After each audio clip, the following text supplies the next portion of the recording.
Testing 1 2 3 test.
Is out of Michigan.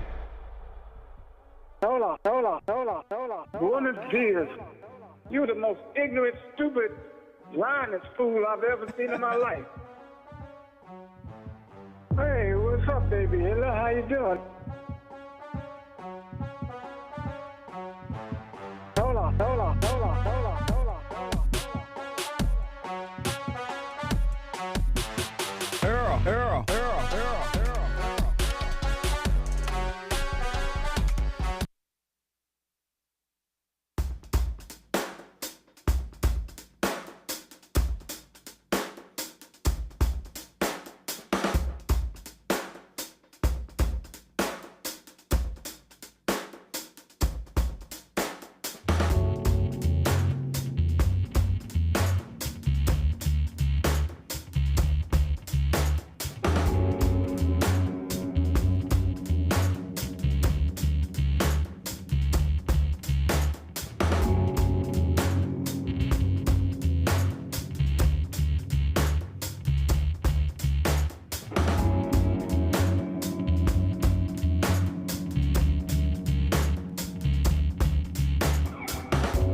stand up strong, face the truth about themselves,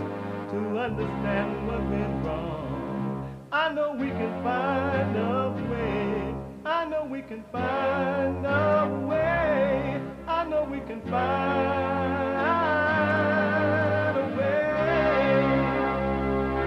to stand up, stand up, stand up.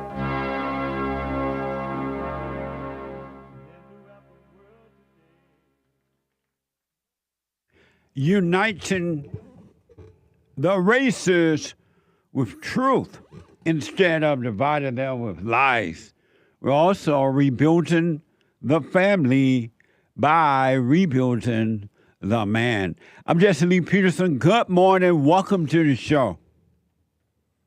You can get involved by calling 888-77-53-773. 888-77-JESSE. JESSE. Jesse. The biblical question for this week. My biblical question. When was the last time you had a real conversation with another human being? When was the last time you had a real conversation with another human being? An amazing question. We have every way that you can watch and support the show listed on jesseleepeterson.com/show. jesseleepeterson.com/show. And some of you are busy because we're heard around the world, so different time zones, and your activity will not allow you to sit and watch the show, so you send to podcasts, and you can podcast all the show, but you can also be listening to the show no matter where you are, what time of day, anywhere in the world, by calling the listen line on TalkStream Live at 605-615-4131. 605-615-4131. Amazing. And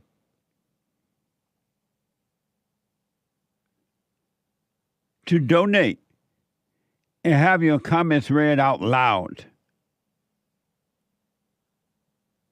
you can go to buymeacoffee.com/JLP Talk. Buymeacoffee.com/JLP Talk or Bond JLP Cash App. Bond JLP Cash App. All right? It's Wednesday. Manhood Hour is coming up in the third hour every Wednesday. Third hour has always and will always be Manhood Hour in the third hour on Wednesday.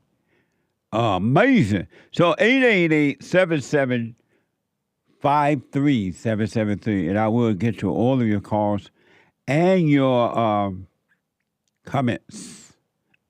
Super chats. So we've been told that there's another hurricane situation happening in Florida.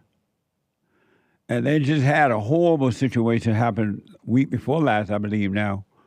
And yet another one is coming. And the unfortunate thing, there are many unfortunate things about this, I guess. But the unfortunate thing is that we now have a government, according to all the reports, who are unwilling to really help the American people in time of trouble. You pay out buku tax money, but when you need it, the government is hesitant to show up and help the American people. But they can send the money to Ukraine and Iran and other places, anywhere but home. That's what we have in America today. But to all the people down in Florida there, our supporters and people who listen to the show, our fans and people like that, be careful down there. I wish you well through this situation. And apparently this hurricane is a Category 5 storm that they're reporting. And it sounds like it's one of the worst that they have ever had. According to NBC News, Hurricane Milton, a Category 5 storm, is approaching Florida. Residents are being urged to evacuate, and as the storm threatened to bring devastating flooding, wind, and rain. This is from ABC News. Tonight, time is running out with the ferocious Category 5 Hurricane Milton heading straight for the Florida Gulf Coast. You must leave. I'm not asking you to leave. I'm telling you, you must leave. In vulnerable areas, police blasting out last-minute notices to evacuate. Quickly secure your home or business and safely evacuate the area. There are signs many here are heeding the dire warnings. Absolutely going to leave now. Just taking whatever I can get in my car. Bumper-to-bumper traffic heading out of town, while some of the region's most iconic communities look like ghost towns. In St. Pete Beach, we found the streets mostly empty today, except for piles of debris from Helene. This is amazing. This is all collected from the streets of the barrier islands. That's right. These are all household items that were put to the curb for the first storm. Yeah. And I'm looking at the 12-inch long stick here. Mm-hmm. This becomes a lethal weapon, doesn't it? Right. It's a missile with 175-mile-an-hour winds that could kill someone. Amazing. We all wish you well through the situation down there. And it's just, and that was from NBC News, right? It was just, you're just trying to clean up from the one that recently happened, and now it's again. It's amazing to live in areas where these kind of things happen, especially hurricanes, right? Because, it's destroyed everything that gets in its way. So be careful, and we all wish you well. That's our prayer. Wishing you well through this situation. Hopefully, somewhere along the way, the storm may calm down. It won't be as bad as it seemed. What a mess. What a mess.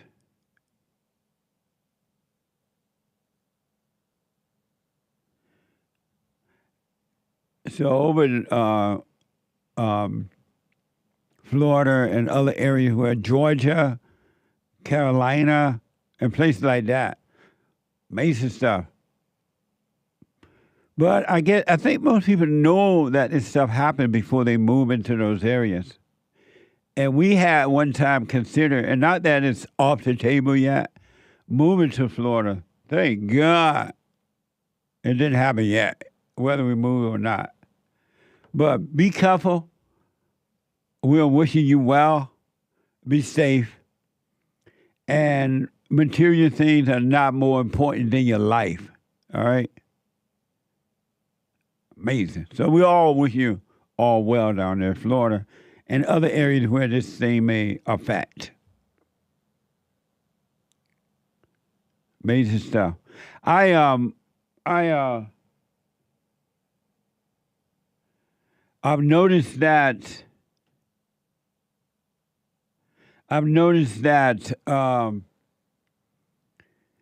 in most of the, I don't watch a lot of the national news, but in the national news that I've been watching, the emphasis has been mostly on the upcoming election, the presidential election coming up next month. And as a result, you're not hearing the devastation that is happening in our country as a result of homeless people being put on the streets, given drugs, crime out of control. And so when you don't hear about it, you tend to forget, and it seems that all is well, but it's not. And you should not forget this because it's because of the Democratic Party and some right-on Republicans voting to take away the police, defund the police, put the homeless people on the streets, and let them live and do whatever they want with no restrictions. And then on top of that, give them drugs. Keep them high. Give them needles and give them drugs. Can you imagine that? Homeless people already mentally ill, crazy. And the government is assisting them and giving them more drugs. Did you ever imagine that that would happen in my country? Where it's out of control. And did you ever imagine that Americans would support a government that is in support of defunding police, no police? And in the meantime, let's not forget, bring in all the illegal aliens. And then next time election comes, vote for us. We care about you. We care about you, and you do it. You vote for them. I've said it once, I said it twice, and I've said it 1,000 times, give or take, that there's not one reason, not one, to vote for Kamala Harris and the Democratic Party. There's not one reason, but there are 1,000 reasons to vote them out. You get the kind of government you vote in, you get what you deserve. If you vote in Kamala Harris and this Democratic Party again, you can't complain. You can't complain as to what will continue to happen and what is coming down the pipe. These people don't care about you. Kamala Harris can care 2 cents about the American citizen. Black or white, it doesn't matter your color. She's not done anything. She had time to do it and didn't want to. Didn't show up at the borders or did nothing, right? Now she just wants you to laugh, grin it off, laugh it off and pretend things are well. It's not. Over at USC, a home intruder was captured. And this happened at according to the report, it happened at one of the dorms there for the ladies, female dorms. This is from KTLA 5. Did you hear about this? Several female USC students said they called police overnight when a homeless man broke into their University Park residence after first peeking through a window. And it isn't the first time it's not the first time he's been there. Isn't that amazing? Watch this from KTLA 5. This is a man accused of trespassing and making himself at home where 12 USC students reside. It didn't ever cross my mind that he would come inside the house. Kasenja Stokucha and 2 other girls were studying for midterms at the dining room table around midnight when they noticed the intruder. I just see him standing in the kitchen and we make direct eye contact. One of my roommates started shrieking really, really loud, and the other one started shrieking because she saw him too. My initial response was to take flight, and we just made a run for it and grabbed my phone because I knew I had to call 911. Most of the women were able to run outside.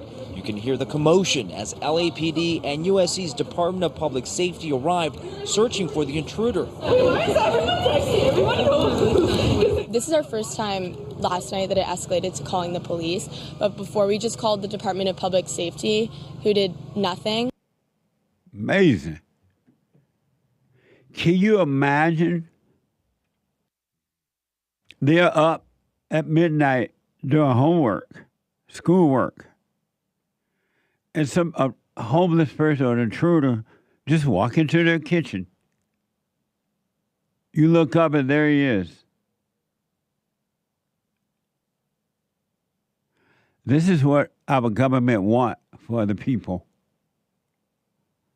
This is what they want.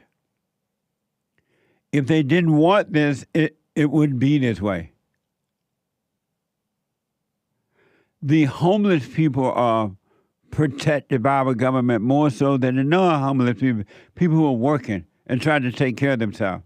Isn't that amazing? Think about that. A homeless person can move into your empty house. You may have up for sale, or you may be doing some work on it, getting it ready for rental or sale, and they can move in, and now you, the homeowner, got to go to court and fight to get them out. Spend your money and time on lawyers to get them out because they are more protected than you are. If you vote this government back in, you get what you deserve. You really do. You can't complain. It's like people who don't vote. Have you noticed that people who don't vote complain more than those who do vote? Why are you complaining? You did nothing.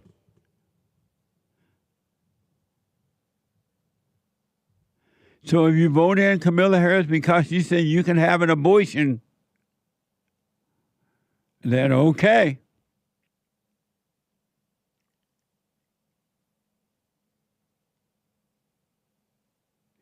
The students say this was the third time the man was seen on their property, but authorities says he was finally detained. I want you to watch this from KTLA 5 again. The students say this was the third time the man described as homeless has been seen on the property. They never imagined he would invade their space. When you're locked in studying and then you look up and there's this homeless man in your house that's been harassing you for a week, you're going to freak out. We're dealing with the same issues throughout the county, that we have an unhoused population that are in our area. So that's why we want to make sure our students have the resources to call us. The students say they did call DPS on Saturday after they saw the man hanging out on the front porch. After this latest incident, the girls want more beefed up patrols on Menlo Avenue. After last night, none of us could sleep. We were all sleeping together. It was really scary. Us, being all women definitely makes us an easier target. The suspect was detained by the LAPD Tuesday afternoon after being spotted on 30th and Vermont. And it looked like an illegal alien. I don't know, but he looked like one. I want my country back. It's not coming back. Wanting it back and getting it back are two different things. It's gone. And our government, this administration, a socialist government, we now have a socialist government. Their whole desire is to control you for power and wealth, perceived power. Isn't that amazing? They that area down there at USC, it used to be a beautiful area when I first moved out here to LA, but now you have a beautiful university sitting right in the middle of a ghetto.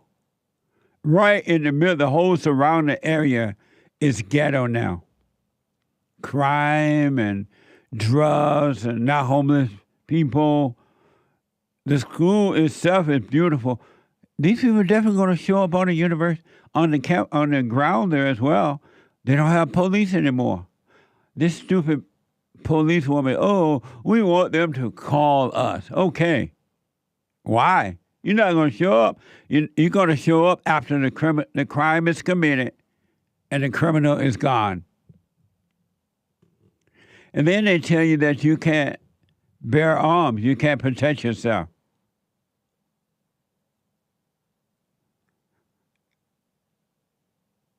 If ever we needed you, Lord, we need you now.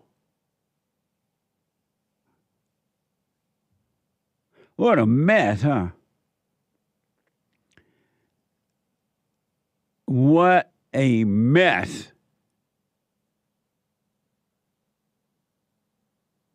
And these people are going to vote for the liberal representatives. They're going to still vote for it. They don't care. They identify with being a Democrat, and as long as the representatives say that they are a Democrat, the people are gonna vote them back in. It doesn't matter because they have this false identity, just identifying with the party and not voting for the best person. And then they tell you, "Oh, don't vote for Trump. He's such a bad. He says horrible things. He's mean." What?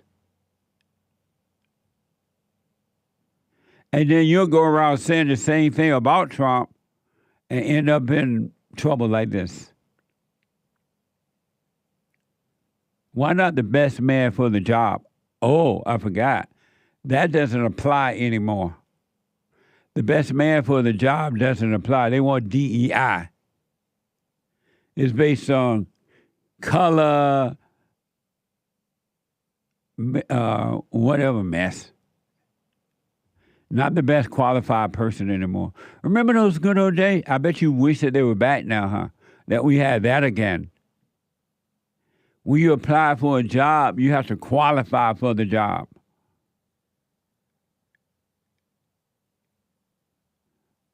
Amazing. And if you think that's bad, and it is, over in South Central LA, the people are not happy. They are not happy. According to this report, there was a fire started allegedly by illegal aliens. And I've noticed that we've been hearing in the LA area, we've been hearing about a lot of fires lately, a number of fires lately. And this is not illegal, but this fire started allegedly by homeless people, which include illegal because there are a lot of illegal aliens living on the streets.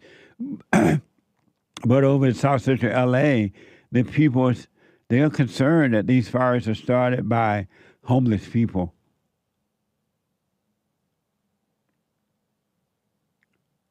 This is from Fox 11.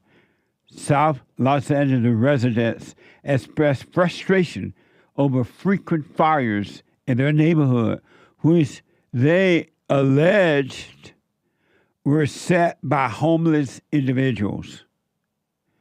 Watch this from Fox 11. This part of South LA we're standing in is technically city property, but just on the other side of this fence is state property. So when residents call for help, everyone's basically pointing fingers at each other. Really frustrating for residents who say they're basically living in a black hole. Leaning up against their graffitied wall, South LA residents are exhausted, fed up, and defeated. Got mobile homes, it's just pitiful. And I'm tired of they got the best of me. I'm going to take my ass up out of here. Big Tex and his neighbors have all lived here on 115th off Hoover for about 20 years.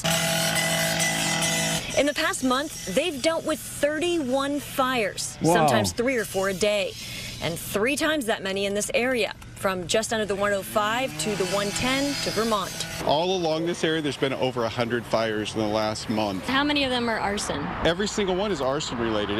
It's homeless encampments. If you can notice how I sound right now, waking up in the morning, your voice sounding hoarse because you got so much consuming of smoke. When you just wake up at all hours of the night and your whole backyard is just flamed up, it's like, what do you do? Well, our little water hoses is not going to help that. Wow. Can you imagine that? The homeless people are put first. They're protected by the law, and you're not. And you're dealing with that many fires in your neighborhood?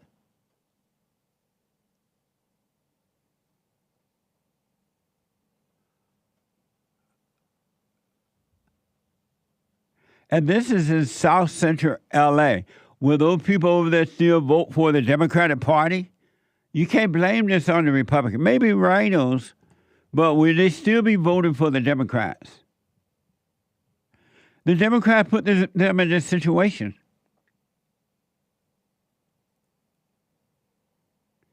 The Democrats put them in this situation. Are you going to vote for Kamala Harris? She's black. She's female. You need to help her with her career.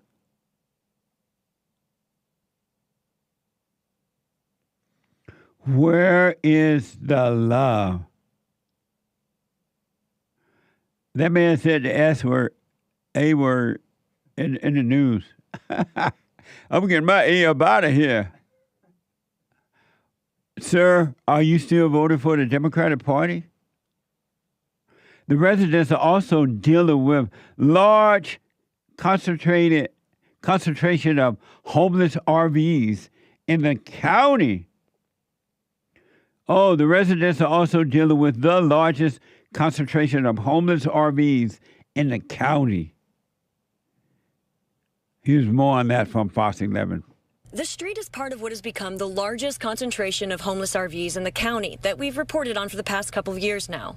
Thanks to cleanups led by Harbor Gateway Chamber of Commerce community advocate David Matthews, 450 run-down RVs is now down to about 150. The residents say still bring crime, drugs, and trash. Oh my God, so last week was crazy. We had rats just running everywhere. They were running up and down the sidewalk and they were running at us.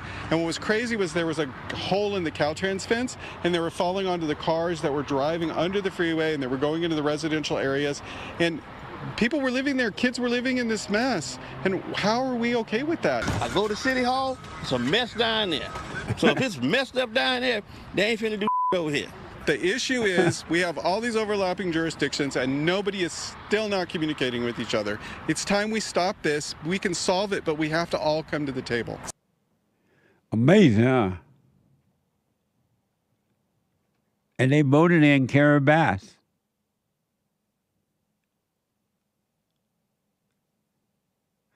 They had the same problem with those RV things out there in Malibu. And Malibu is a rich, wealthy, right by the ocean area there. A lot of actors and entertainers live over there and blah, blah, blah.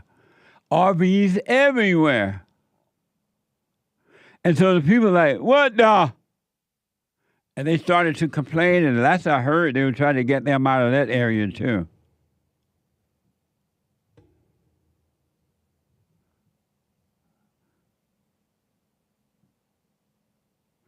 The Anchor Baby reported on his show every day, Monday through Friday, from at 4 p.m., right, that the country spent... The county spent $600 million. That's a lot on the homeless. I got that from their website, by the way. From the government? LA County website. You know where they got that money from? $600 million. You know where they got that money from? Us. Measure H. And the people voted that in 2017. They said back in 2017 they agreed to pay a little more taxes to make all this money go to the homeless. And they said if in 10 years we'll use this money to fix it. Well, we're almost at 2027. 10 years is almost up. Measure H has been in effect for those years. And the people, when they saw Measure 8, they were so emotional. Oh, let's help the homeless. You fell for another lie from the government. And the interesting thing about that, it's only getting worse. It is not getting better. It's kind of like your life is, right? If you don't deal with the anger in your life, doesn't your life get worse? It doesn't get better. It gets worse. Look how miserable you are. And at night, you cry. 888-7753-773. A quick break. Back in a moment to your phone calls and super chats. Back in a moment.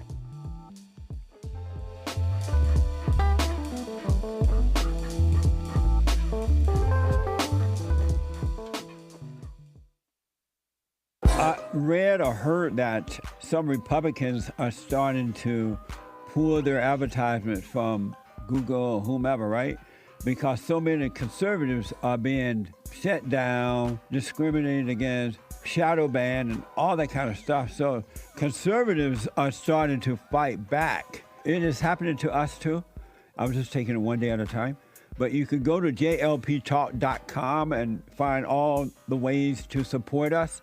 You can check out rebuildingdemand.com and support our nonprofit organization. You can call 800-411-BOND, 800-411-2663. And don't forget to like, subscribe, follow, share, and Sunny. And also, we have thefallenstate.tv. Ring the bell.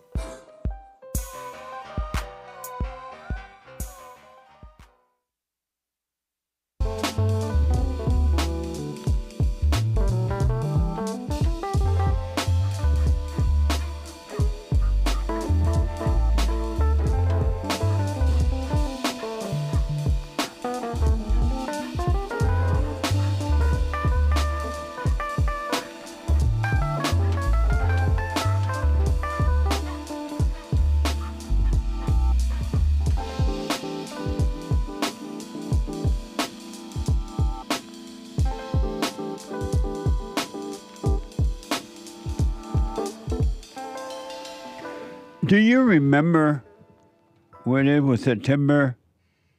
Do you remember when we did not have these kind of issues to deal with in California or even around the country? Do you remember?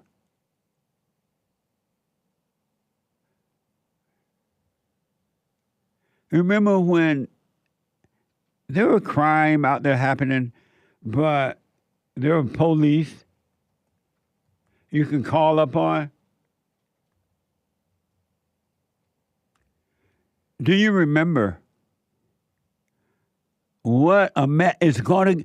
The interesting thing about this is going to get worse.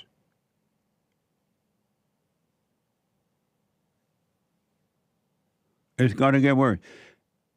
The Hake report is coming up at 9 a.m. this morning, Pacific time.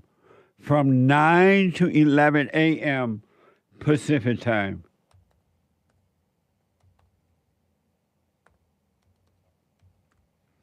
TheHakeReport.com. James Hake is on fire. And at 11 a.m., Joel Friday TV. He black. Joel Friday TV, making it happen. And at 4 p.m., The American Anchor Baby. The American Anchor Baby at 4 p.m. Pacific time. Energy everywhere. He told you $600 million the county spent. I don't even know this. What do you do with that kind of money? And things only get worse. And nothing had gotten better. And all that, where's that money? And then now stupid, dumb Carabas call it the unhoused. What kind of sense does that make? But anyway, so check out the shows. Right? Let me go to Chris, a first-time call out of Connecticut. Chris, welcome to the show. You're on the air. Thank you, Jesse. It's a pleasure to talk to you, my friend. Thank you. I appreciate it. I am a first-time caller. Well, I want to preface what I'm going to say by saying that, first off, I'm a Christian, so I know no man is good. But the Dems and rhinos, they're so evil that I'm concerned that the Dems and elites, they're going to try something to stop the election. Now, the world is on fire right now. Obviously, we know that.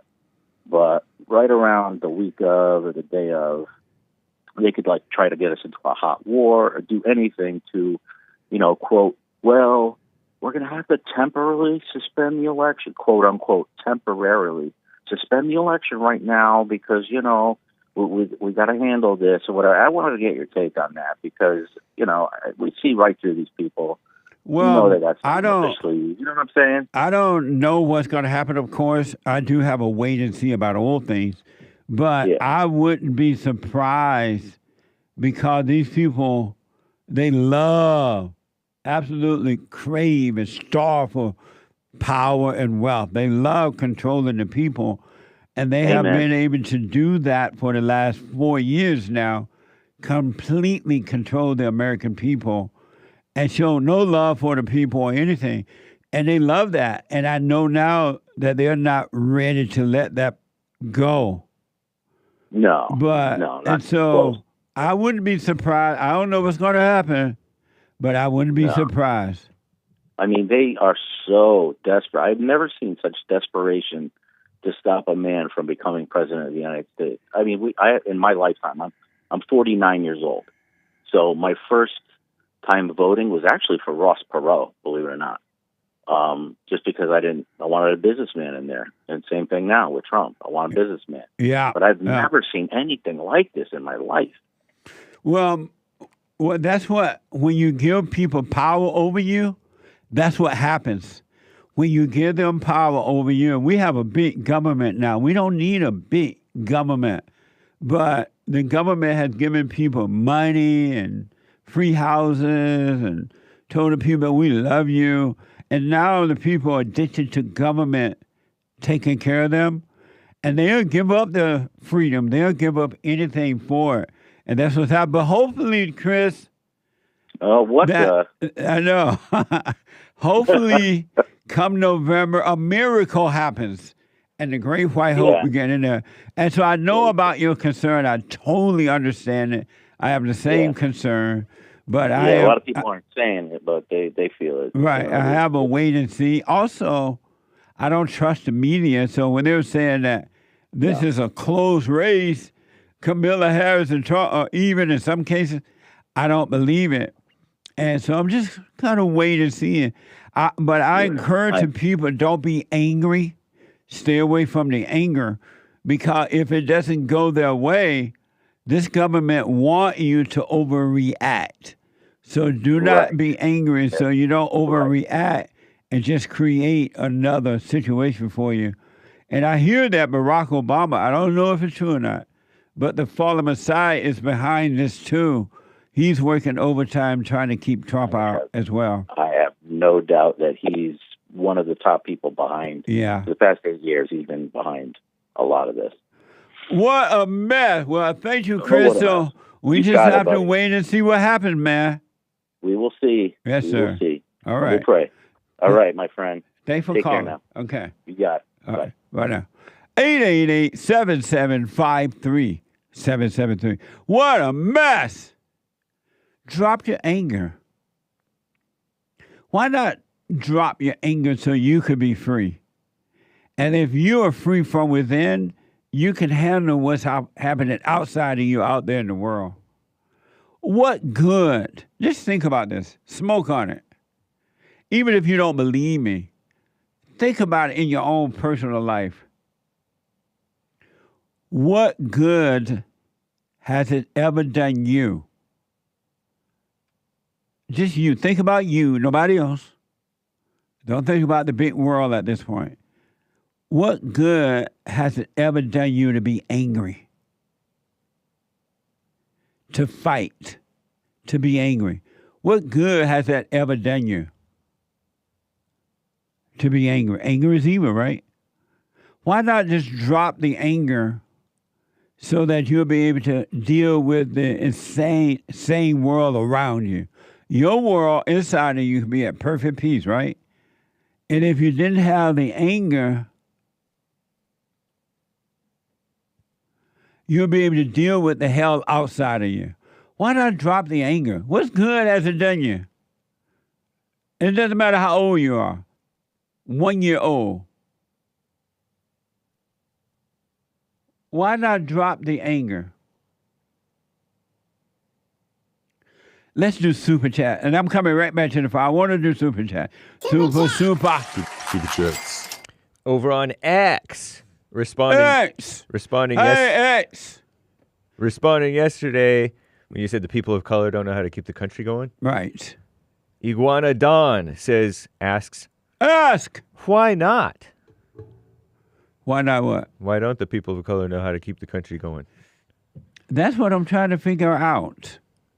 And the reason, I think I know already though, but I remember before the people of color turned their lives over to so-called leaders, they did well. They created things. They kept nice neighborhoods. They bought land. They have families. They voted for whomever they wanted to vote for, not because of some NAACP or anyone else telling them how to vote. The media telling. So I know that they can do it, I think, at least in America. But so I'm thinking that now that the people of color have turned their lives over to, even the men have turned their lives over to others to think for them, to tell them when to and how to. I'm thinking that that's why they can't do anything right, because they have lost their way. They have lost the God-given ability to think and do for themselves. I'm thinking that's what it is. And that's why we can't afford, white folks, no, don't do it. Don't give in. Don't lose your country. There's nowhere else to go. So over there on X, thank you, but I think because they don't think for themselves anymore, they have lost their common sense. Thank you very much. I appreciate it. Thank you, Iguana Don. Over on buymeacoffee.com/JLP Talk, Manuel, 25 coffees, very generous. Thank you. Fresno, California Bulldog gang bust that Tony mentioned in California was 2017. I live in Fresno, and they got around 30 members for child and drug trafficking. Repeat that? He lives in Fresno, and that gang bust of non-whites was way back in 2017. They got around 30 members for child and drug trafficking. Oh, that Tony mentioned that? Yeah, because you're like, when was the last time they busted a POC gang, people of color gang, right, and made a big deal out of it? So like, amazing, 7, 8, 9 years ago. What?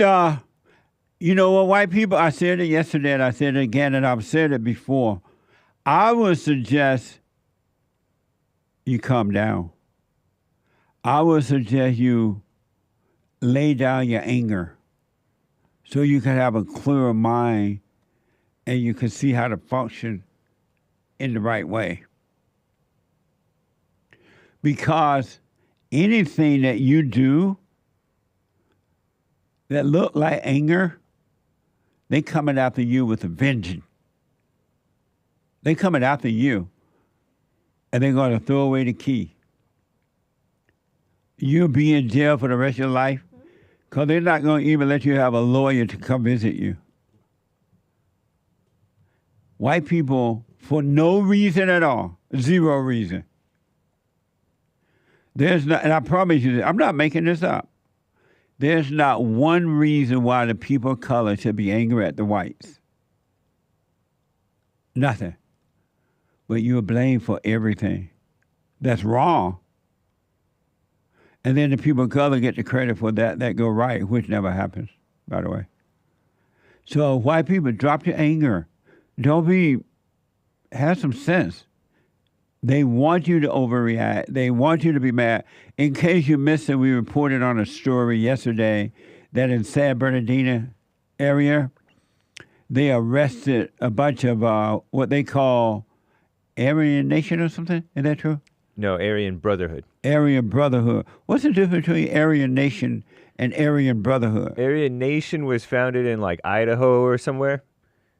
And it was founded by some people over there. White people? Presumably. And Aryan Brotherhood was founded in that prison in San Quentin by Irish people. Oh. According to Britannica. It's an encyclopedia. Back in 1964, when they integrated, when they desegregated the prisons. Bad idea. Yeah. So the Aryan Nation, are they friends with the Aryan Brotherhood? I don't know. They don't like each other? I said I don't know. Well, man, but whatever. White people, this is not a time it's never a time to be angry. You never should have it. There is never one thing that can happen to you, but you're not to blame for the people of color problem. They're lying on you. But don't be angry. Don't deal in lies. when you're being lied on, don't deal in lies. Ooh, I like that. Isn't that amazing? Shout out to Rudyard Kipling. That's for sure. Can I hear that, Nick? Don't deal in lies. This is the New Testament. This is a perfect way of living. If you can keep your head when all about you are losing theirs and blaming it on you, if you can trust yourself when all men doubt you, but make allowance for their doubting too, if you can wait and not be tired by waiting, or being lied about, don't deal in lies, or being hated, don't give way to hating, and yet don't look too good, nor talk too wise. If you can dream and not make dreams your master, if you can think and not make thoughts your aim, if you can meet with triumph and disaster and treat those two impostors just the same, if you can bear to hear the truth you've spoken, twisted by knaves to make a trap for fools, or watch the things you gave your life to broken, and stoop and build them up with worn-out tools, if you can make one heap of all your winnings and risk it on one turn of pitch and toss, and lose and start again at your beginnings and never breathe a word about your loss, if you can force your heart and nerve and sinew to serve your turn long after they are gone, and so hold on when there is nothing in you except the will which says to them, hold on, if you can talk with crowds and keep your virtue, or walk with kings, nor lose the common touch, if neither foes nor loving friends can hurt you, if all men count with you, but are none too much, if you can fill the unforgiving minute with 60 seconds worth of distance run, yours is the earth and everything that's in it, and, which is more, you'll be a man, my son.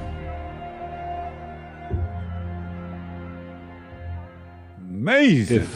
Isn't that like deep? Hake. Nice. Do you understand the depths of that? The simple life. Yeah, I think so, sort of.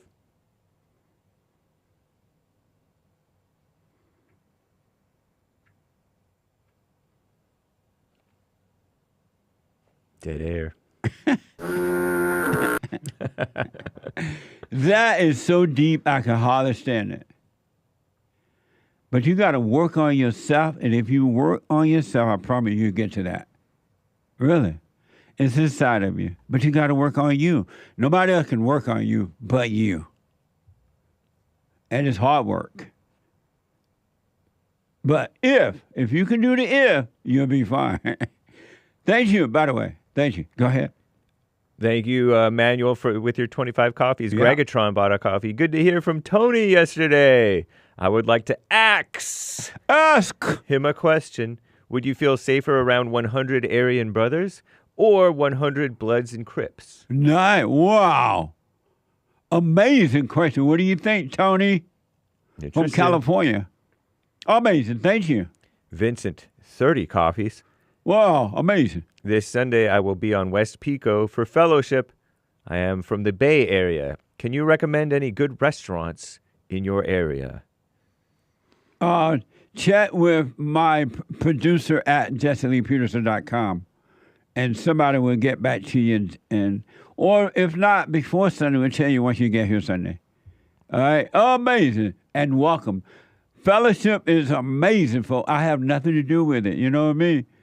And it's amazing for me. I learned so much from the people.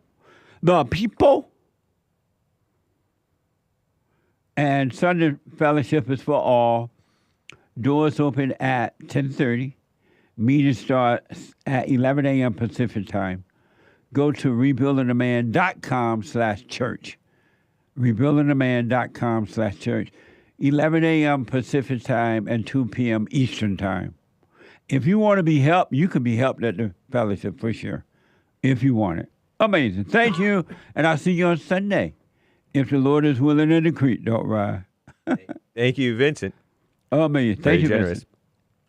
Pepper juice. I think I've been saying prepper juice, but it's pepper juice. Bought a coffee. I recently met a guy at a wedding. He called me queen. In my mind, I said, beta!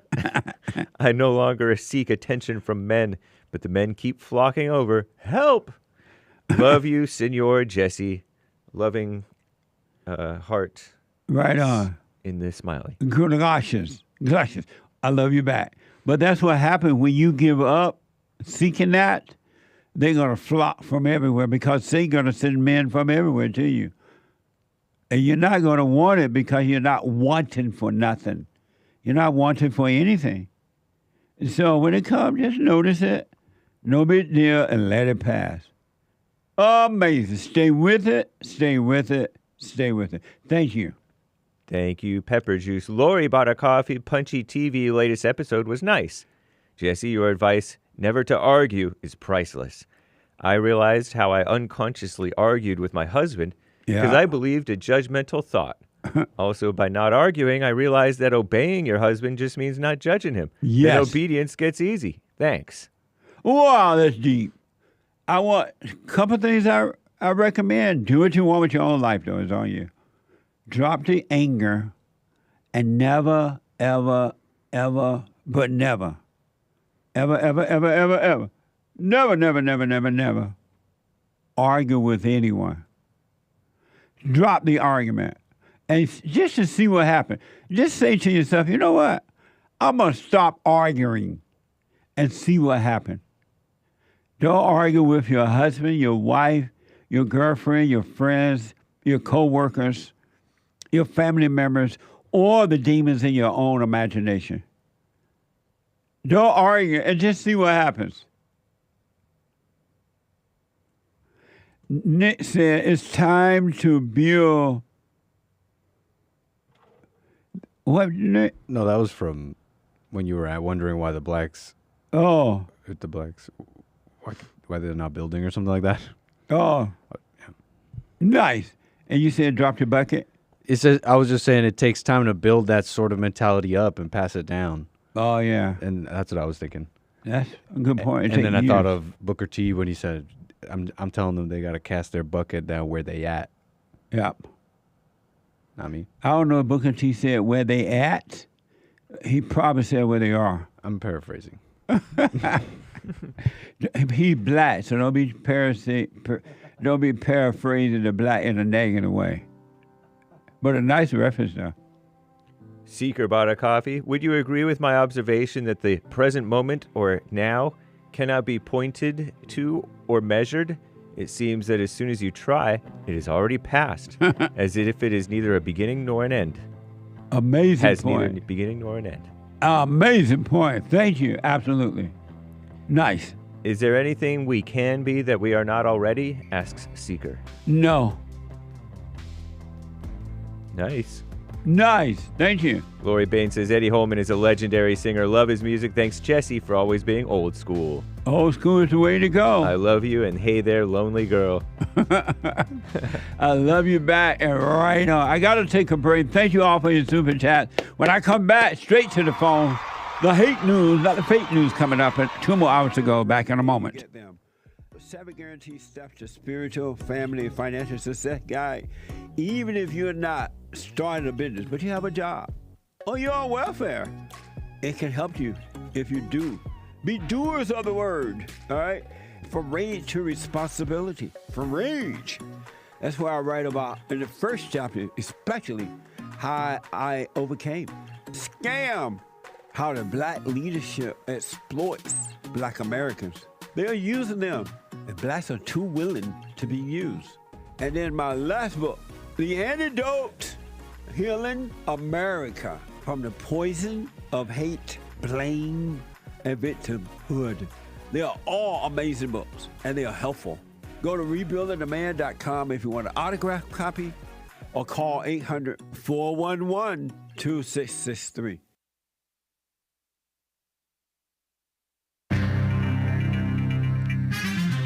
A whole lot of mess going on in the world. This is the end of hour 1 already of the Jesse Lee Peterson Show. It is Wednesday, October 9th, AD 2024. There is one line open. You can call in right now during Hake News, not fake news. And JLP will be right back to your calls. And more super chats, by the way, and some great stories. Commie Nonsense Network, CNN, reporting on the hurricanes. More than 1,600 gas stations in Florida have run out of fuel as residents in Hurricane Milton's, is it Milton or Milton? Milton's path, and it should be a woman's name, but try to evacuate, mass evacuation, forced evacuation, or at least mandatory. Officials say the state's reserves are falling due to panic buying and drivers topping off their tanks, which can make shortages worse. Reminds me of the toilet paper shortage during the beginning of the China virus scare. Hurricane Milton is on track to make landfall on Florida's Gulf Coast tonight as a Category 4 storm, Cat 4. Sustained wind speeds of nearly 130 miles per hour per the National Hurricane Center. Its path wobbled further south than expected Tuesday. They put farther south, but I think since it's undefined, it's further south, leading to a southern shift in the forecast. Current trajectories show the storm barreling towards Sarasota, Florida, just south of Tampa Bay. Nearly 20 million people are under hurricane or tropical storm warnings. Despite frenzied efforts to clean up after Hurricane Helene, which left a lot of destruction with the storm surge, the floods, mounds of rubble, including sheet metal, cinder blocks, and large appliances, remain in neighborhoods. Officials worry that Milton's winds will turn that debris into dangerous projectiles that could hit people or homes. So watch out, people. Whew. And speaking of evacuations, Gaza evacuation in the Middle East. A leading medical aid group claims that Israel's evacuation orders in northern Gaza are turning it into an unlivable wasteland, effectively emptying out the whole area of Palestinians. That's convenient, perhaps, for some, inconvenient for many. Since Sunday, the Israeli military has issued evacuation orders for 3 large areas in that region, saying that they launched a new ground offensive there to combat efforts by Hamas to rebuild their capabilities. The orders affect hundreds of thousands of people, particularly in northern Gaza, where more than 400,000 people are under pressure to move southward, according to the far-left evil extremist anti-American UN, United Nations. Israeli Prime Minister Benjamin Bibi Netanyahu, I'm using my strong arm here, also warned Lebanon Tuesday that the country will face destruction, similar to what we see in Gaza, as his country escalates their strikes, targeting Hezbollah over in Lebanon. What a mess, huh? Shout out to Bibi, and shout out to the Lebanese and the so-called Palestinians. And the national debt in America. Yet again, the federal government spent far more than they collected in revenue, quote-unquote, spoils, racking up a budget deficit of $1.8 trillion for fiscal year 2024, according to the Congressional Budget Office, the CBO. Not necessarily a reliable source. While deficit is typically a concern during the presidential election years, our greatest president, Donald J. Trump, and Vice President cackling Kamala Harris continue to unveil pricey policies, supposedly. Trump's platform could hike the national debt $7.5 trillion over a decade, so they claim, while Kamala's package could increase it by $3.5 trillion, and that's bad spent money. Trump's is well-spent money, and it will result in payoffs. So says their recent analysis. On Tuesday, Kamala proposed broadening Medicare benefits, trying to buy votes, bribe the populace of suckers. I'm James Hake, now back to JLP, Hour 2.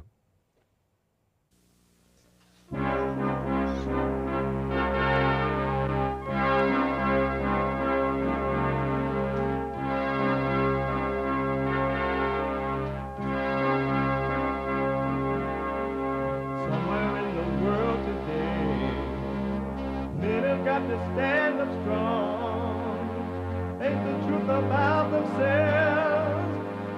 understand what went wrong. I know we can find a way. I know we can find a way. I know we can find a way. Stand up. Stand up. Stand up.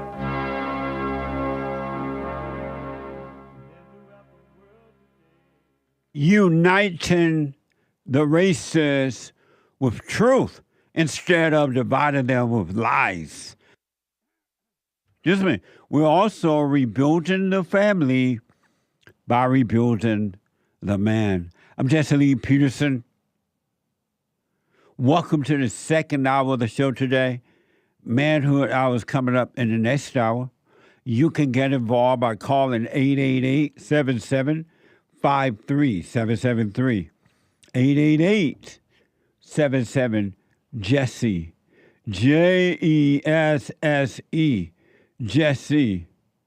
My biblical question for this week, and it's a doozy. The biblical question.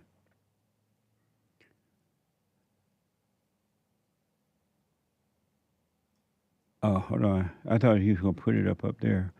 When was the last time you had a real conversation with another human being? When was the last time you had a real conversation with another human being? I was waiting for them to put it up there so I didn't have to read it here. So that's why I paused for a moment. You can podcast all the shows. But let's say you're busy. Let's say you're busy. And you're out, sending your kids off to public school because you hate them. Or you're a mother that don't want to stay home and raise them because you're in competition with your husband. And you want to be out working so you can get a false ego feeling about your work. People say, what a great job you're doing. Or you're coming across the border and your brain is selling fentanyl, or you're selling human beings, whatever you're doing.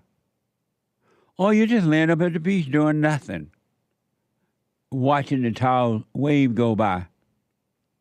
You can be listening to the show on your iPhone or iPad anywhere in the world, anywhere in the whole wide world, by calling 605-615-4131. 605-615-4131. And to donate and have your comments read out loud, go to Buy Me a Coffee. BuyMeACoffee.com/JLP. BuyMeACoffee.com/JLP. Or Bond JLP Cash App. Bond JLP Cash App. Amazing. Before I go back to the phones,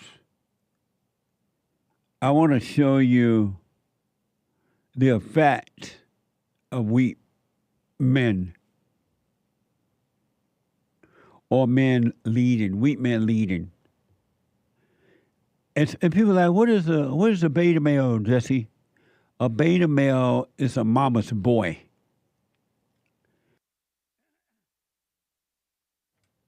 The one thing,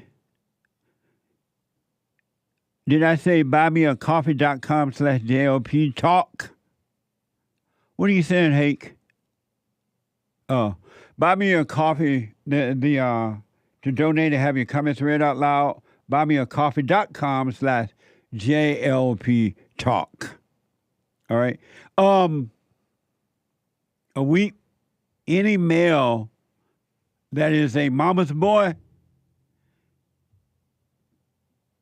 is a weak male. Here's an example of that. Fox is reporting that a woman who was convicted of a double murder as a minor, has been accused of another murder. This new accusation has led to criticism of L.A. County District Attorney George Gascon. Watch this from Fox 11. It's devastating, honestly. Nearly 5 years ago, Cynthia Carrera's brother, Alfredo Carrera, and his friend, Jose Flores Velasquez, were murdered in South Los Angeles simply because they were standing in a rival gang territory. Both men were not gang-related. Alfredo was about to be a father, and Jose was a student at UCI who had just accepted a job with NASA. This was a cold-blooded murder, and it wasn't just one person. There was 2 people here that innocently lost their lives for no reason.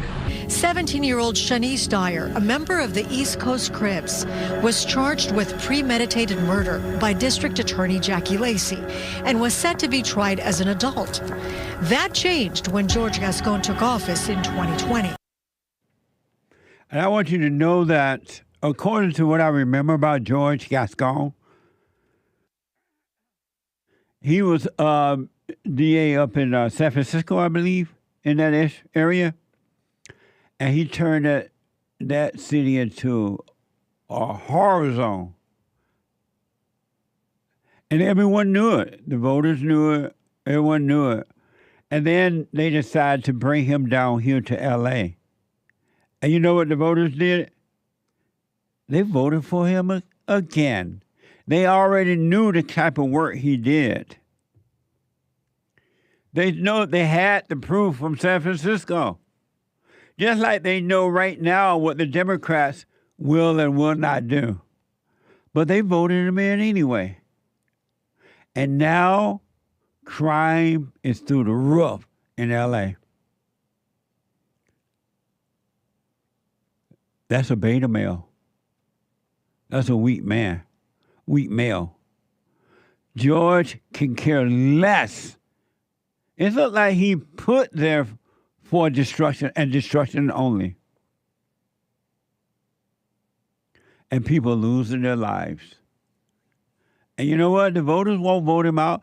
We're getting a chance to vote again this November to vote this guy out. Let's see if they're going to vote him out. What do you think? What a sad way to live, huh? You get the type of government you deserve. And you can't complain. You get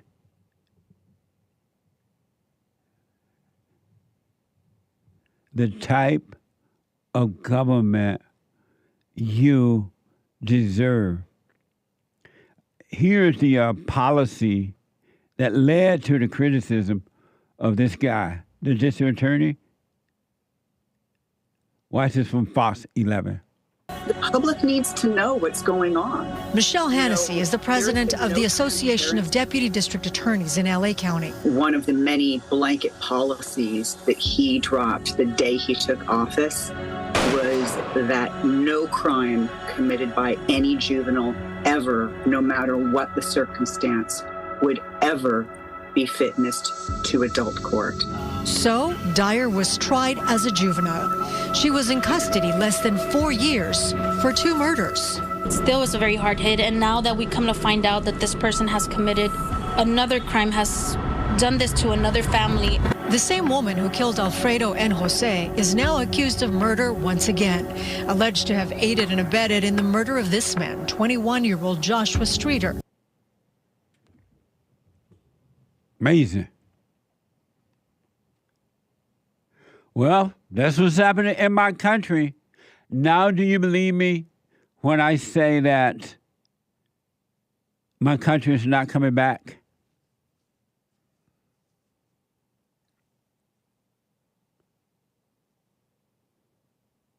My country is not coming back.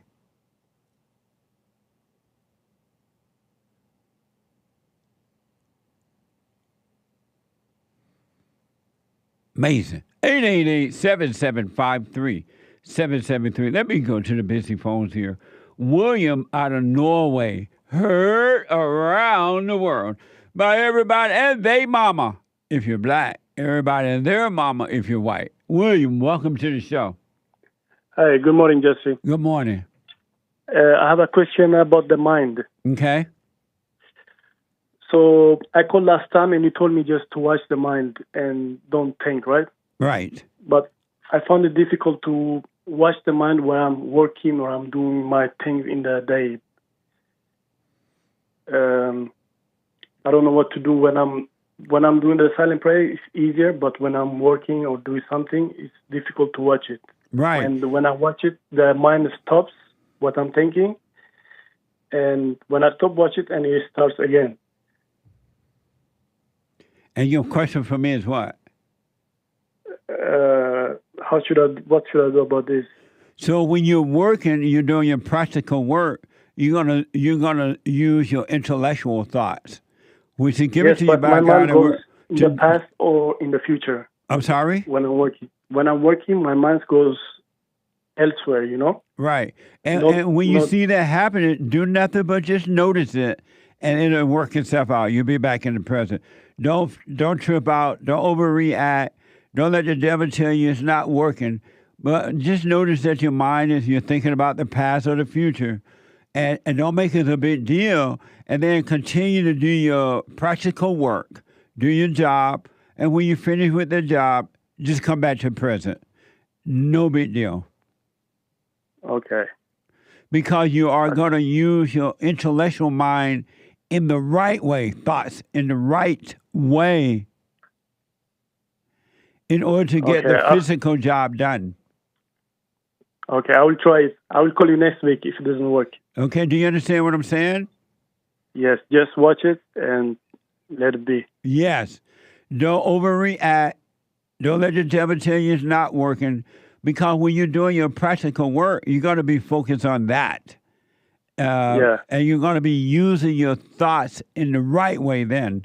But then when you put the hammer down, when you're done with the job, just come back to the present and you'll be fine.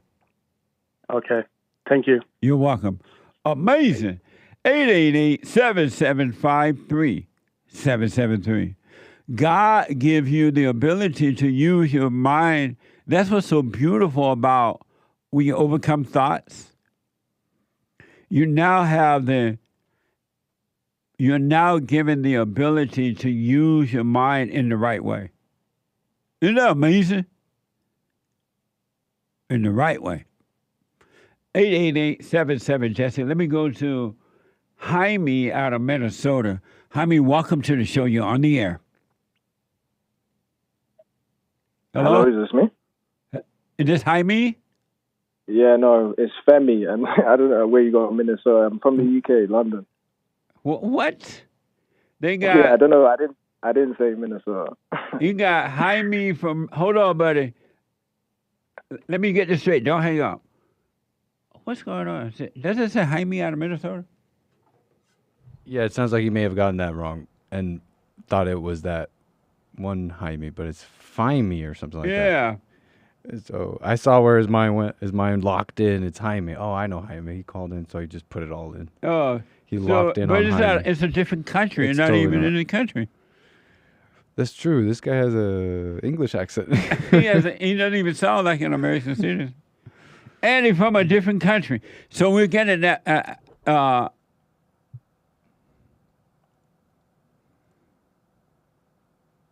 Okay, let me have it back.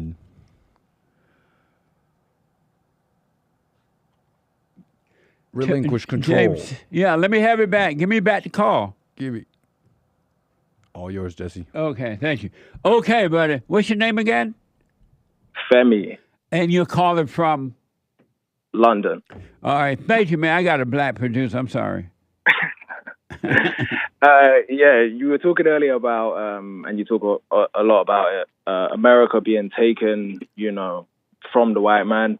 Yes. And obviously all the other ethnic minorities are just messing stuff up as they go along. Yes. And you covered the UK a couple of weeks ago about the riots that were going on, which was because a lot of white people were fed up with the crime, the terrorism, a lot of different things go on here that, it doesn't necessarily make international American news. But We don't have Mexican immigration. We don't really have many South Americans, obviously, but we tend to have more Asian, African, Arab immigration, and that brings with it its own problems.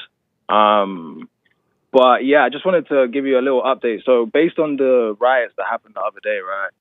So our MI5, which is like CIA or NSA or, intelligence service, they did a speech yesterday where they were saying that after it happens every year that they give this speech, doesn't matter who takes the job at the MI5, every year they have to compile a list of all of the people that the MI5 are watching because they believe these people are, they're going to commit violence, they're going to commit terror. So they have to make a database of all these people. They watch them. They watch what they do on the internet and stuff like that. Same thing in America. And same thing in America. Who populates that list mostly? Of course, is, Asian, Arab, Muslims most of the time. It's Islamic extremism. And this year was no different. So he basically read out the stats. Obviously, nothing surprising. It's Islamic extremism like always.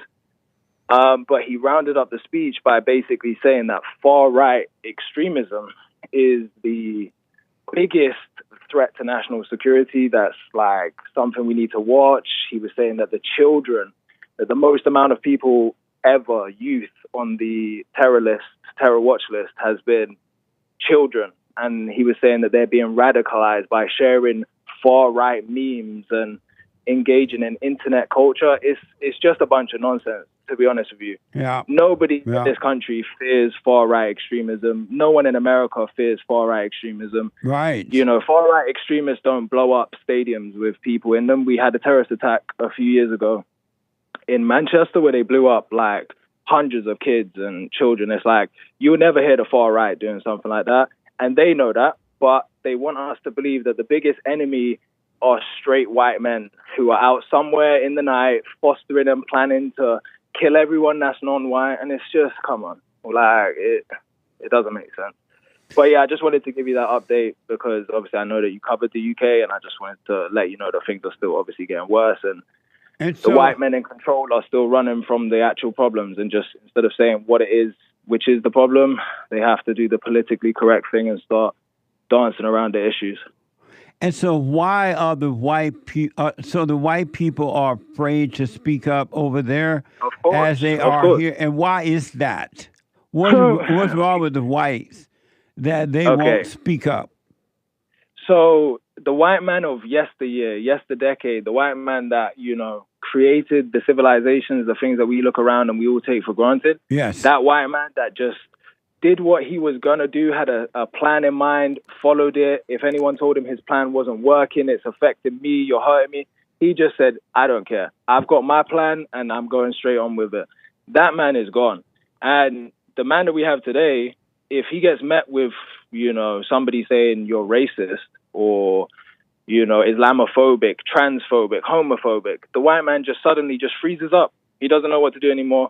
And he rolls over and lets them win. He doesn't know how to, handle criticism anymore. In my opinion, there are too many groups that are minorities that have far too much power, it seems, over the white man.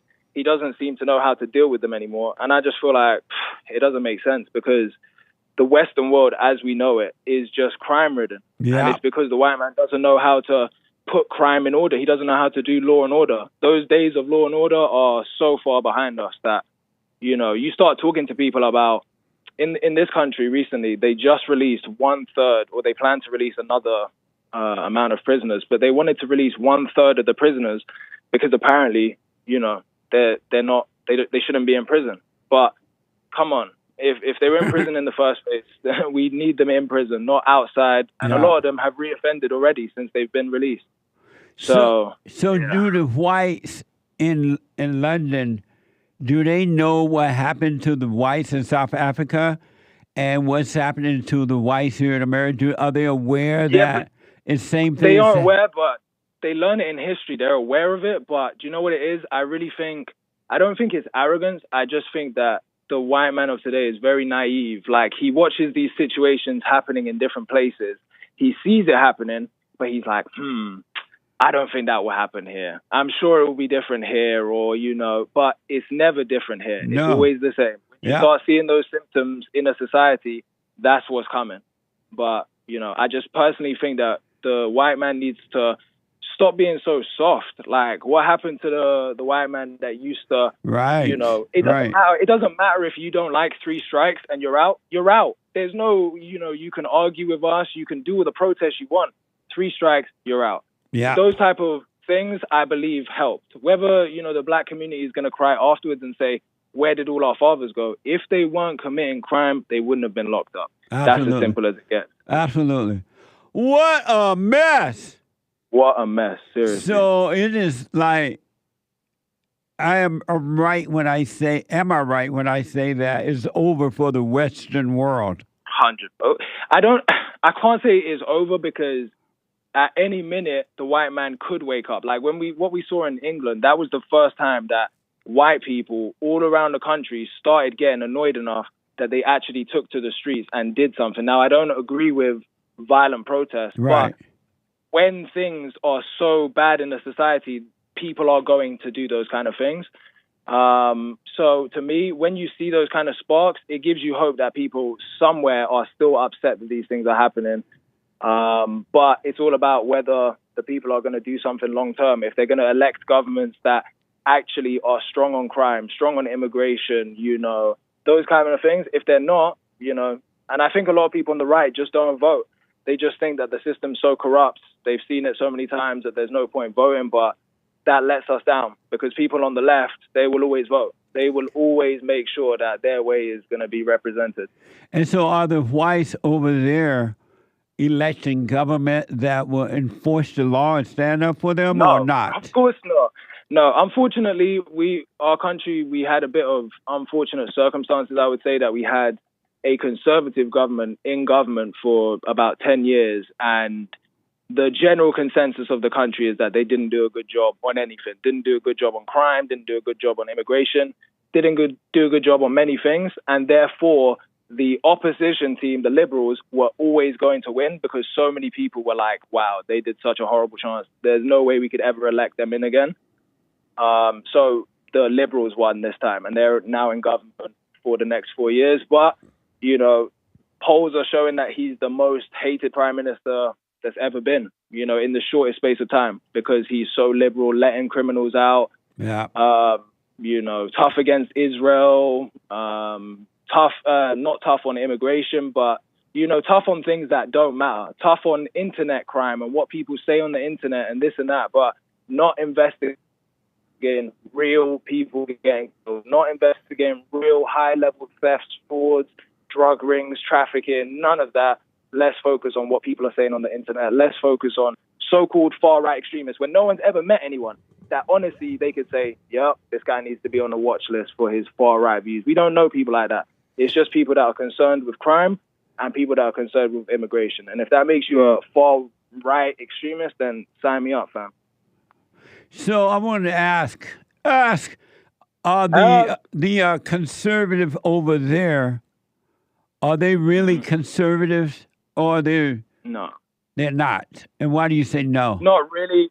I would say in their 10-year run that they just had, they were not conservative at all. They were not tough on crime. They were not tough on immigration, not tough on Islamic extremism or terrorism around the world, nothing. But since the Liberals have taken over, since they lost the election, now all of a sudden they are scrambling all over themselves to say that, we'll be tough on crime. Look, we'll be tough on crime. We'll do all of the things that we should have done the first time. So I don't think they're really conservative. I just think that it's a game. A lot of them just know that some people vote for conservative ideas, so we'll tell them that if that makes them vote. But do they really believe? I think the problem is these politicians, they will never live in the communities that any of this, stuff is affecting. They don't live in the communities where they could get robbed for their Rolex. They don't live in the communities where immigration has sent this whole community from a population that used to speak 80% English to 20% English. They'll never live like that. So they don't really ever care what happens which way or the other. Amazing. And so the conservative over there are just like the right or conservatives here. Yeah. Yes. And one last thing that I got to run, but what is the impression of the great white hope, Donald Trump, over there? How do they see him over there? Well, obviously, our media is very liberal dominated, just like yours. So the way that he was covered throughout the election process, last time, this time, all of our media outlets had, Harris winning the debate, if you could imagine. What? If you could imagine, they honed in on the cats and the dogs thing, and I couldn't believe that was such a thing that Americans were, there were actually Americans saying, "Wow, I can't believe he's making up all of this stuff." And I found it from London within seconds. All I typed in was Springfield, Ohio City Council meeting, and I found that black guy and a whole bunch of other residents saying, "Fam, they're eating the cats and the dogs." So, yeah, I'll be honest with you. Yeah, he's not really received super well over here, but, the people that want order in the world, people that want less terrorism, less crime, they know that if Trump is in office in America, it all trickles down to the rest of the world, especially the rest of the Western world. And we're safer as a world with somebody like him than. And are the liberals over there more extreme than our liberals over here? I can't really say that they have instances of being more extreme. But I wouldn't say there are some things I've heard from America that make you say, wow, but also some of the exact same things happening, the trans, kids getting their, their sex change done, that was happening in London. So, immigration, just all of the things that happens in America, I would say happens here. So it's just, obviously our immigration problem, we don't have South Americans. That's the only difference. We just have more Arab, more Asian, more African, less South American. But every other problem, crime, things not being safe, women being attacked, kids not being able to go out, men being beta males, everything is the same here as it is there, I'll be honest with you. Amazing, man. Well, I really, really appreciate your call, and thank you for calling in and updating us, informing us as to what's happening over there. I just think that if things don't change for the good, if white people don't speak up, and I can see that the people of color, all they do is destroy. They never really make anything better, or they don't come with new ideas, not real ideas. I just don't know what's going to happen to society if we lose the Western world, and that seems to be happening quickly, in a hurry. I mean, even London, you read out, I remember you reading out a statistic the other day saying something like they predict in 2050 America is going to have more ethnic minorities than whites. Yeah. I mean, in London, it literally just happened. For the first time ever, whites are no longer the majority group in London. They represent 42%, and black and other ethnic minorities are 44%. And people that were not born, listen to this, people that were not even born in the UK at all, 43%, more than white people in the UK, in London, sorry. Insane. London's my God. London's already fallen. It's unfortunate. London has fallen. Yeah, it's not looking good, seriously. Oh, man. And so, how are you white? No, I'm mixed race. I'm half Nigerian and half English. Amazing. And I used to be all into the black mess, all of it. And thank God I woke up one day and I just said, bro, none of this makes sense. None of these. No, it's too much. It's too much. Blaming other people that you will never meet, never gonna meet, never ever gonna meet. It doesn't make sense. It really doesn't make sense. And how do you spell your name? FEMI. FEMI. Foxtrot, Echo, Mike, Indigo. Oh, okay. Amazing. Your call is amazing, man. Thank you for it. Thank you. Yeah, I hope you guys are well anyway, and I appreciate the work that you do. Honestly, I wish more people could listen to you, but we both know that just because more people listen to you doesn't mean that people are going to hear it. But absolutely. I do think that you're doing the Lord's work, and if more people woke up and actually just were men and realize what's right and what's wrong, we'd be in a much better position than we are now as people. 100%. Call me again, buddy. I will. See you Amazing. later. Okay. I got to take a quick break. Sorry, I went over a little bit there. I had to. It was an amazing call. Back in a moment. Man over woman and woman over children. So get from race to responsibility. I write about that. Go to my website, rebuildingtheman.com for an autographed copy or call 800-411-BOND and donate to my nonprofit, Bond, the Brotherhood Organization of a New Destiny. We are rebuilding the family by rebuilding the man.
So listen up, folks. I went over because that call was so amazing from London.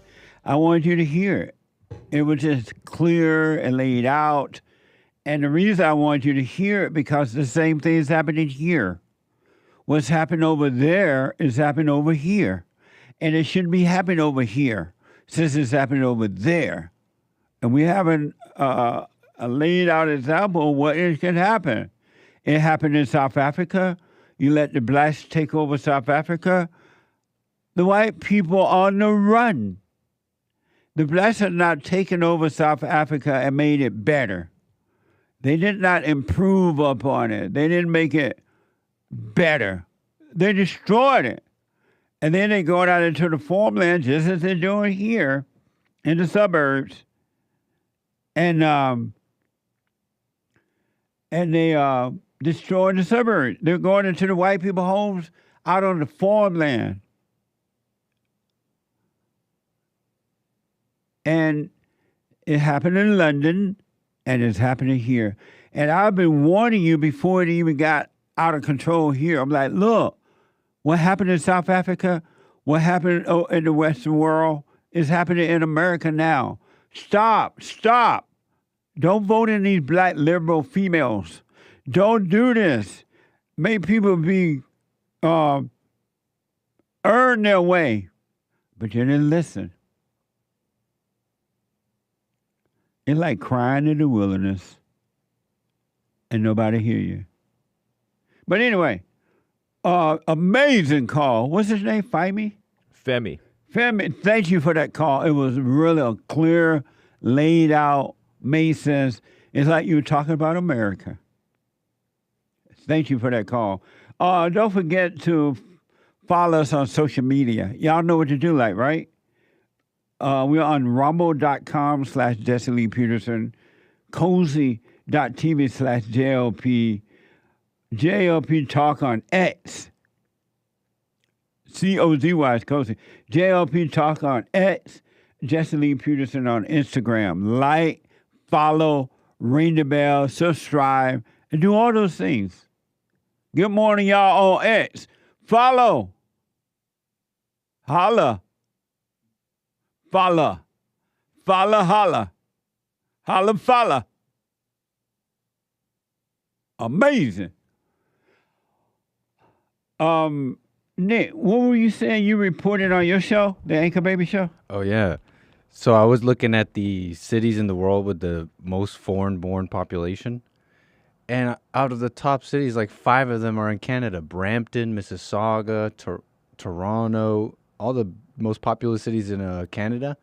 Some of them are almost 50%, and some of them are already over 50% foreign-born. Brampton is like 60%. And so where are the white people? Around. being you see them less and less. You know, I went back to Canada like 2021 or something. Yeah. And I say this all the time, but I was truly, and I grew up in Mississauga, where I saw all my friends, a whole bunch of my friends were Indian and Chinese, a whole bunch of things. Still though, when I went back, I'm walking around Square One, that mall. Shocking. And you say you grew up with Mississauga? I grew up in Mississauga with Mississauga. Oh, that's her name? That's her name. No, It's all like Monsieur. That's the name of the city. Oh. What a mess. And so the white people are going where? There's just less of them. And so they had to go somewhere, though, right? I mean, they're still there. There's just more of all these other people. It's just that they piled all the other people in Right. there. Oh. It's crowded in Mississauga, and it does not seem like the same place I left. It's interesting to me that these people in other countries, they do anything they can do to get to this country, to the white man land country, and when they get there, they screw it up. But I guess they bring their character with them. What a mess. So do all the social media stuff. Let's do super chat. Super chats. Hake. Hey. Yesterday I interviewed on the fallerstate.tv. I did a interview with some new guests over there, and I interviewed or had a discussion with Chong. That's the name? One of them. How do you say it? Chong. No, Cheech and Chong. Cheech. Yeah, but you didn't talk to Cheech. Right. I talked to Tommy Chong. Tommy Chong. That's right. Right. It was amazing discussion. It was like mind-blowing. Tommy Chong. And he said that, one thing he said that blew me away, I never heard it before, because he's into smoking pot. Uh-huh. He's really into it. To this day? And to this day. He even sell pot things to use to smoke the pot. Yeah. Kind of things.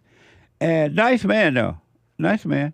And he said that when we got into the subject whether he was a Christian or not, and I think he said he's somewhat a Christian, but a different kind. And he said that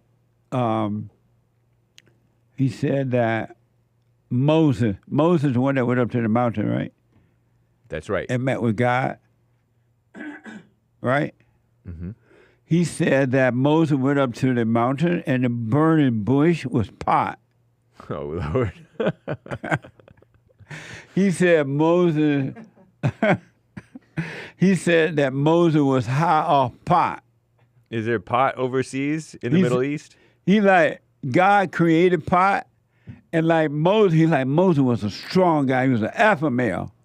But Moses was high off pot too. He smoked pot. And that's what the burning bush was about. It was pot. I'm like, what? The word hash comes from the Arabics, no? Hashish. So yeah, there's pot over there, James. Dang. It's hashish? But that's not Israeli. That's Moses not wasn't Israelite. Arab. No, that's that other. That's that other. Is that over by Egypt? Semitic. What? Maybe. Never mind. I don't know. But, and so I'm like, Tommy Chong, I've never heard that before.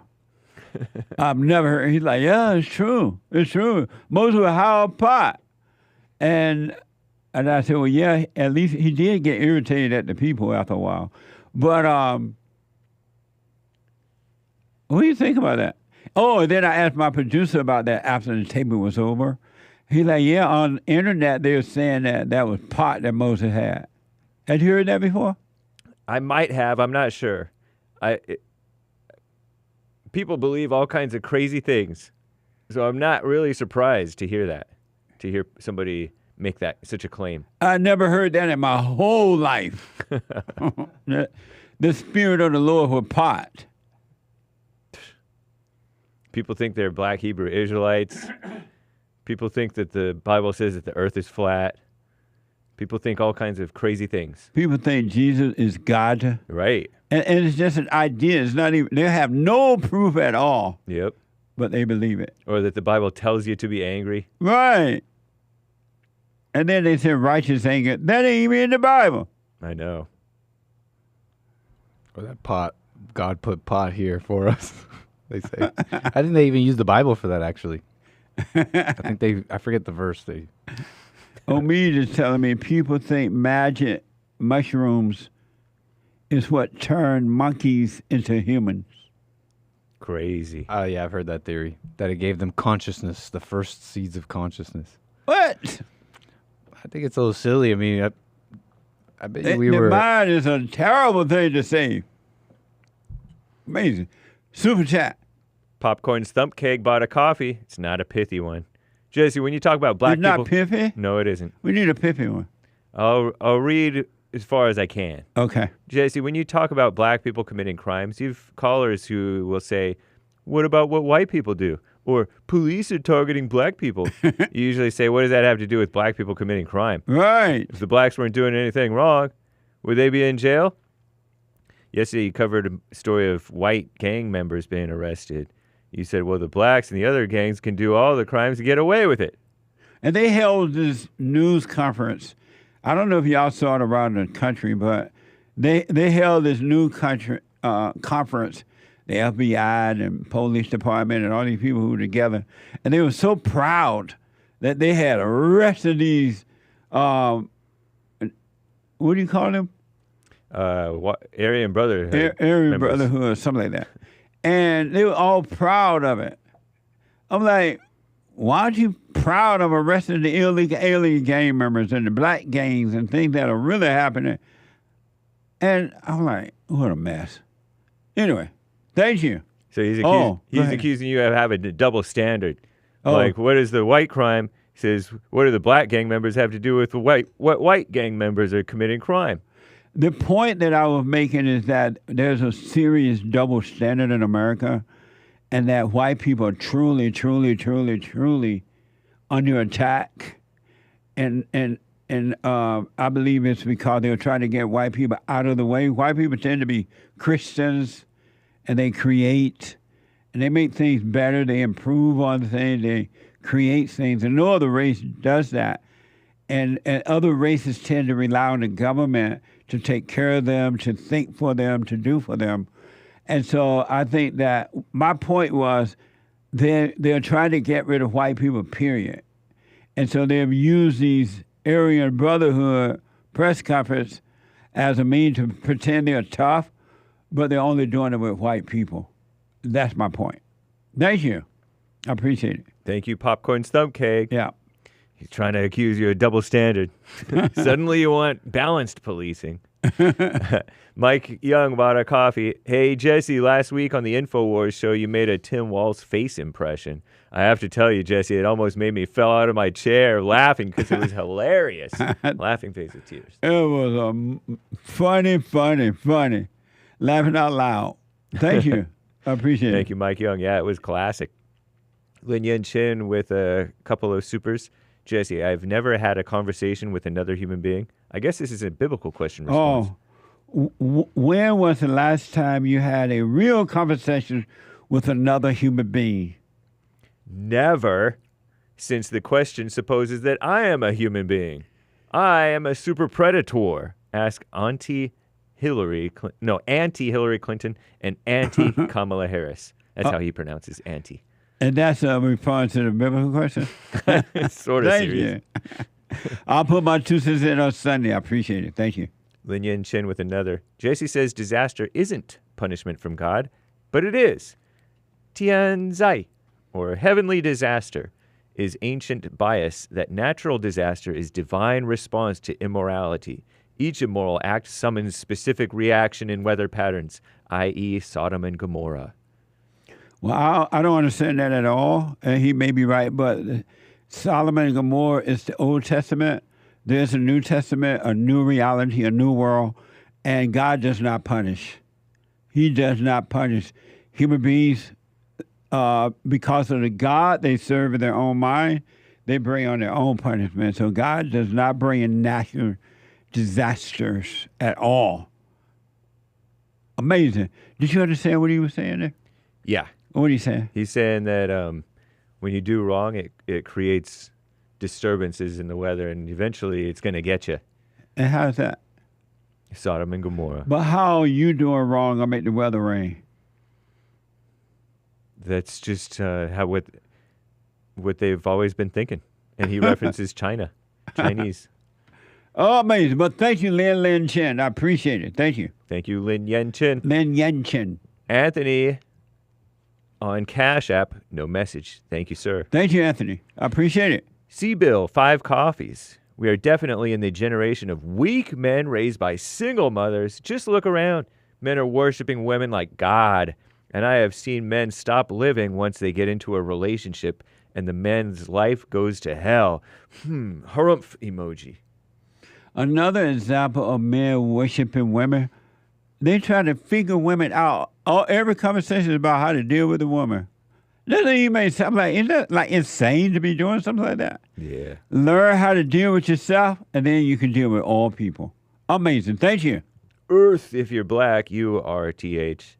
Earth, E-A-R-T-H, if you white, is as flat as a pancake, says Truth for Jesus. A flat earther. Hey. Amazing. Does the earth look round or flat? It just look flat or round? Flat. Look. That's a flat earth model. Look. You're pointing at the dome. Right, it's round. That's the firmament. The firmament is round. And the earth firmament. Is flat. But I say the earth is a ball, obvious globe. Amazing. Thank you. As is the firmament. Thank you. Yeah. Truth for Jesus. Tony bought a coffee. Hi, Jesse. During the Vietnam War, the military was able to see seed clouds over specific areas. These clouds would stay there and drop large amounts of rain to cause mudslides and mud to prevent the enemy from maneuvering. This is called Operation Popeye. I have heard BlackRock has interest in minerals in North Carolina and may want these people off that land. Have a great day, everyone. Thank you. Appreciate it. Conspiracy theories. Interesting. Always interesting. Yeah, I'm not familiar with that. Someone bought a coffee. Good morning, Jesse. Do you think that the white man is being set up by mama at home and everywhere so they don't have the guts to be like the men they used to be when fathers were running the home? Even in the white homes, they're single parenting or fathers just too weak, right? You make a very, very good point. And definitely, weakness definitely starts in the home. If you're raised with a mama spirit, you're raised in a weak way. So it definitely starts there. That's for sure. Thank you. Someone bought a coffee. Amazing how the Arabs hate the Jews in the Western culture, but they come to use the opportunities in Western countries, and they'll never change their radical ways. Very good point. Thank you. That's amazing point. It's kind of called being smart, exploiting the weakness of the enemy. You leave yourself open and you're used. And thank you, guys. I do believe that is all for now. Thank you all. I appreciate it. 888. Thank you very much for your support. 888-77-JESSE. Let me go to a first-time call out of Florida. Jonathan, welcome to the show. You're on the air. Hi, how's it going, Jesse? All is well. All is well. Nice. So this is the first time I've ever called. Sorry, I'm a little nervous, but relax, take a breath. It's just Jesse. Exactly. But yeah, so I recently actually started dating this girl about 6 months ago. Uh-huh. Everything is going very well. Yeah, I would say. She already wants to get married and starts talking about having kids and all that. And I don't know. I'm wondering if my heart is just feeling like it needed something. So it's just, I don't know what I'm trying to say. I feel like I was looking for happiness in all the wrong places, I feel like, but then she just kind of came into my life and it's just been great. Yeah. So I want to know if, I don't know, pursuing that, is I don't know. I'm not sure. I'm stumped, actually. Are you stumped on what? Just on, because there's some situations that, she recently moved in with this, with her roommate, and I kind of, have mixed feelings about that person because they do OnlyFans and these kind of things. So in my heart, I'm feeling that maybe she's going to get, influenced maybe negatively, and I don't know how to just express that to her without it blowing out of proportion. And why do you think it would blow her out of proportion if you expressed it? Because females have emotions like that. And so why would you date or marry someone that you are afraid to be yourself with? It's not that I'm afraid to be myself with. Then why don't you bring it up then and let her explode and you see what's in her? Yeah, you're right. No, You're right. that was a question. No, why don't I? Yeah. I'm not sure, actually. I think I've just been hesitant because... You won't bring it up because you're afraid that she would explode. Yeah, I guess that's true.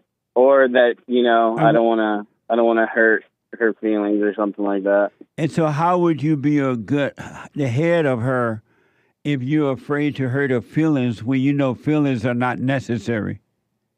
That's true. No, that was a question. I'm not sure, yeah. Yeah, I don't know. Yeah, I'm not sure actually how I'd be the head of her. I mean, I know that I would be the head of her just because, I don't know, that's just, we have this dynamic, but I just don't want to, I don't know. It's weird to put somebody in that kind of situation, but then again, I shouldn't have to feel the way that I'm feeling just because I want to express myself. It's weird to put somebody in what kind of situation? Not weird situation, but just, I don't know, putting them in that kind of spotlight or thinking that they would do something, but in reality, they probably would never do something like that. But how will you communicate with her as a wife, God forbid, if you can't communicate it as a boyfriend, girlfriend? I guess I'd have to explore that a little bit more. I guess I'd just have to be more open to just expressing everything how I feel. Can you hold up? Can you hold for me? Yeah, for sure. Hold on. Let me take a break. One more hour to go. Manhood Hour is coming up. Hake news, not the fake news right now. Hake news, not the fake news. And I'll be back in a moment. 888-77-JESSE. When you're thinking everything is gone wrong. We have a counseling service, and I have to admit, thanks to God, it is the best counseling service on this side of heaven.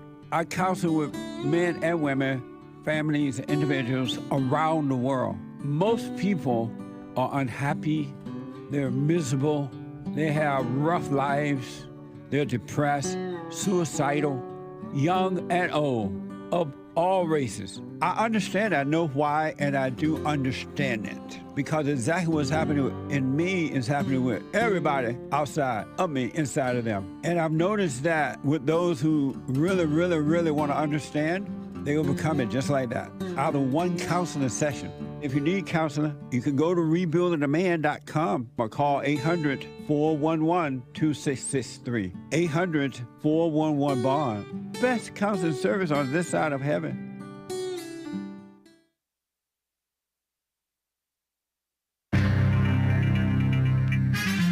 It's a whole lot of mess going on in the world. A Boeing strike, North Korea mess, kind of fun from afar anyway. There's a female assistant coach in the National Hockey League. Boo. Hockey's over. And Crooked Joe pretending like Trump being nice to Putin, allegedly, is such a bad thing. And by the way, sleep is good for your brain. It helps clear out waste that may lead to Alzheimer's. So says the far-left extremist AP. So they claim. This is the end of hour 2 of the Jesse Lee Peterson Show. Manhood Hour is coming right up. It is Wednesday, October 9th, AD 2024. Hang tight, callers. JLP will be right back to your calls. And we'll get to your super chats. But first, Hake news, not fake news.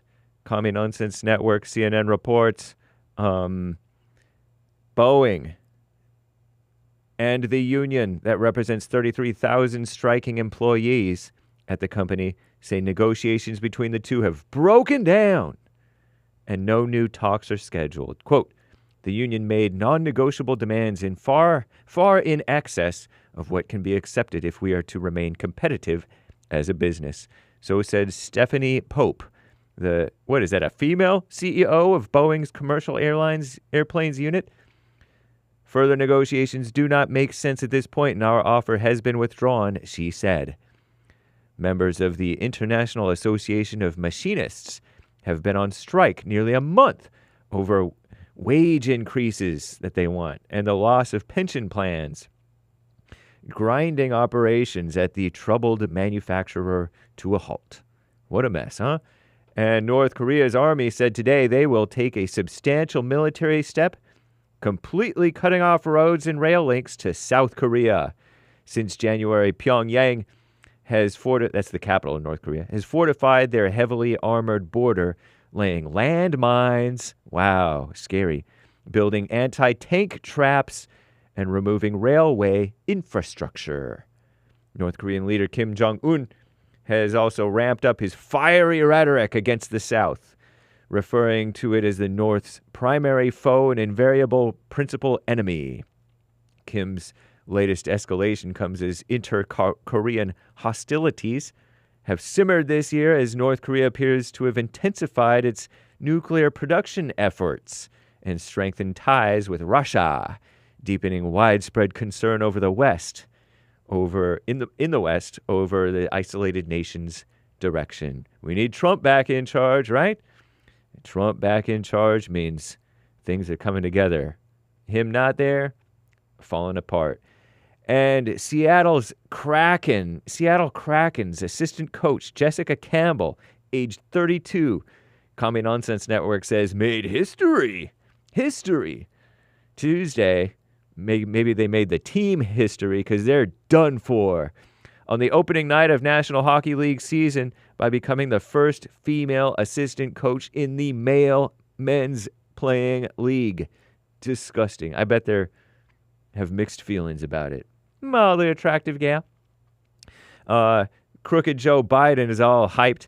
He called his good friend Putin not a joke and made sure he had the tests. That's what Crooked Joe Biden said, blasting our greatest president, Donald J. Trump, following new reporting that Trump sent a secret shipment of China virus testing equipment to Russian President Vladimir Putin. What, you guys want him to die of COVID? That's not nice.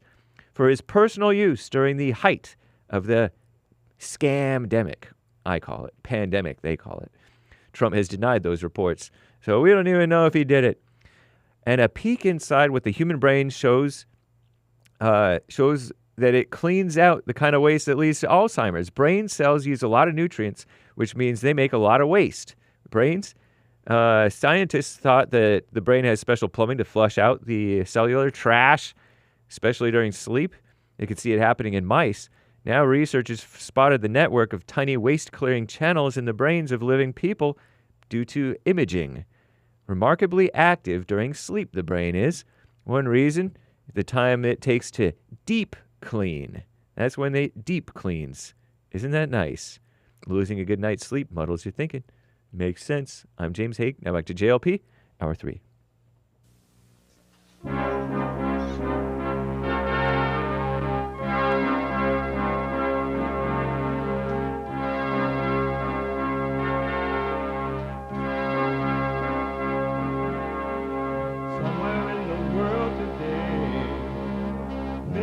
got to stand up strong. Think the truth about themselves to understand what went wrong. I know we can find a way.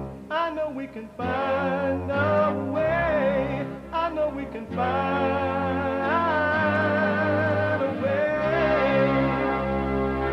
to stand up, stand up, stand up.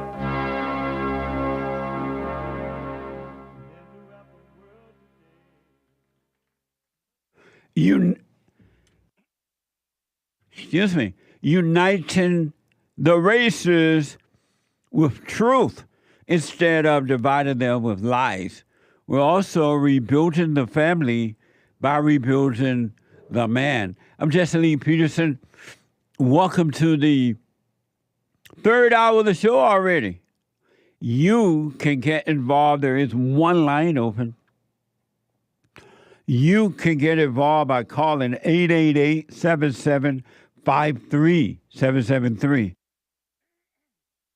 888-77-JESSE. And my biblical question for this week is a doozy. My biblical question. When was the last time you had a real conversation with another person? When was the last time you had a real conversation with another person? You can listen to the show if you're out and about and you can't sit and watch it.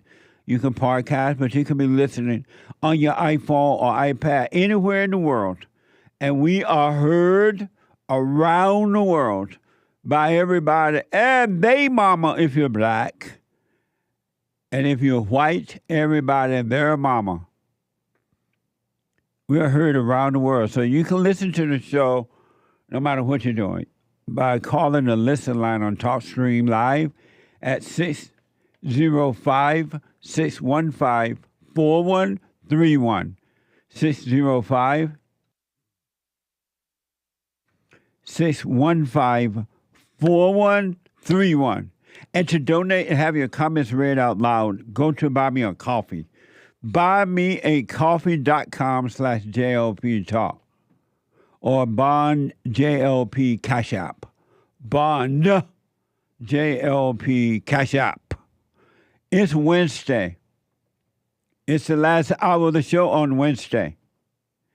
And every Wednesday, last hour of the show is and will always be Manhood Hour. What is a man? What is a man? It's an adult human male. Manhood. Hillary or President Trump? I voted for Hillary Clinton. Beta male. A man is a male who turns to man. Alpha male. Live right, be right, and lead the way. Take a look at this surveillance video from inside of the store. You can see a few people first break into the store. Who is in charge? You can see he really takes a beating and gets tossed around. In Hollywood, nothing but praise for the parents who made the tough decision to turn in their kids over to the LAPD. Because if you don't stop them young, they can go pretty far with it. Where is your father? Near her home on April 6th, when a stranger severely beat and raped her, knocking out her teeth. The words of the 80-year-old homeowner who confronted two robbers. I shot her in the back twice. She's dead, and they told her off, but he got away. She says, "Don't shoot me, I'm pregnant, I have a baby," and I shot her anyway. Well, that's not funny, but it's the way he said it. And then it's being reported, I don't know if it's true or not, but she wasn't pregnant. And according to the police, it was justified. And he was not charged, by the way. I want to show you that story real fast, and then I get to your call. The guy from Florida, did he hang up? I put someone on hold for Florida. I think he hung up. Okay, he gone. I just want to show you how bad things are in L.A. and around my country. Jonathan from Florida. Jonathan hung up, I guess, or dropped or something. I want to show you how bad things are, and you still want to vote the Democrats in to run the state of California and to run the country. What's wrong with you? What's wrong with your mind? And Nick put that opening together there was amazing. And I just happened to be coming up with that same story. A 7-Eleven clerk hurt in mob attack in Anaheim. And I want you to know that for the most part, Anaheim is a white city. Well, not so white now because the Mexicans and some blacks are taking it over, but prior to recent years, it was beautiful white Anaheim, California. And the people would leave LA and go down to Anaheim. Now they're leaving Anaheim and going to Texas. What a mess! But this is from Fox 11. Authorities said a store clerk, and I want you to just watch this, how these people don't care. They're not worried about the police. They're not worried about going to jail. But I bet you had so-called brotherhood people have done it. I forgot what they call brotherhood something. Had they done something like this, they'll go to the cops would be right there on them and put them in jail. The Aryan Brotherhood. But because the Aryan Brotherhood is not doing it, no big deal. Fox 11 is reporting that authorities said a store clerk was attacked by a group of about 50 members trying to rob a 7-Eleven store in Anaheim on Sunday. This is from Fox 11.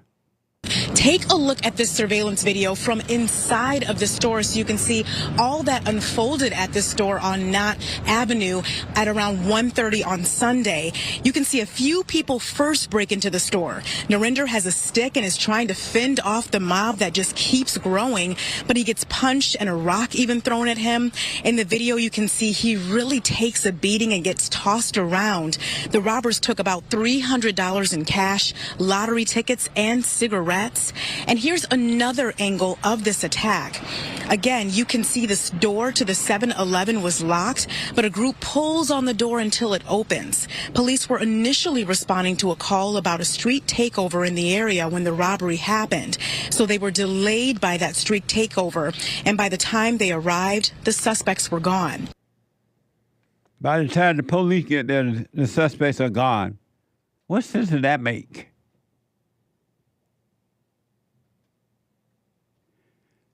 What do you think would have happened had that been the Aryan Brotherhood doing that exact same thing?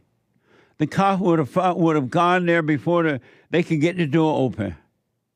And then they will hold a press conference. Oh, we got the Aryan Brotherhood, white race supremacists. We're not going to tolerate that in our city, in our state. We're not going to tolerate that. But the people of color can do it and get away. Oh, we just take our time, and if we get there, fine. But wait, let's wait until they're gone.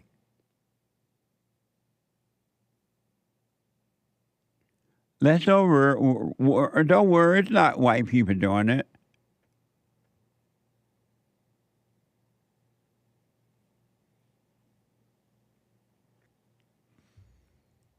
If ever we needed you, Lord, we need you now. We need you now. They are destroying men. In return, destroying the order of God. God in Christ. Christ is man over woman. And they're replacing men with women and everything but men. In the homes and everywhere, and this is what you're getting. And the government want it exactly like that. This is what they want. And you vote them in. You deserve the kind of government you get. Men are afraid to lead the way now. They think and act like females. Emotional, judgmental, revengeful, fearful, depressed, lonely, looking for love in all the wrong places. It wasn't like that in the good old days. When will you wake up? If not now, when? I want to know, what do you think about this other quick soundbite here? I want to know if the coffee shop owner have a point or not. Really, I want to hear from you about this too. Whatever you want to talk about, of course. Fox 5 is reporting a viral video showing a Washington, D.C. business owner allegedly berating an Uber driver for speaking Spanish has sparked a police investigation into a potential hate crime and simple assault. Watching from Fox 5. Learn English. Learn it. You get money in America. This isn't you getting money in America. Learn English.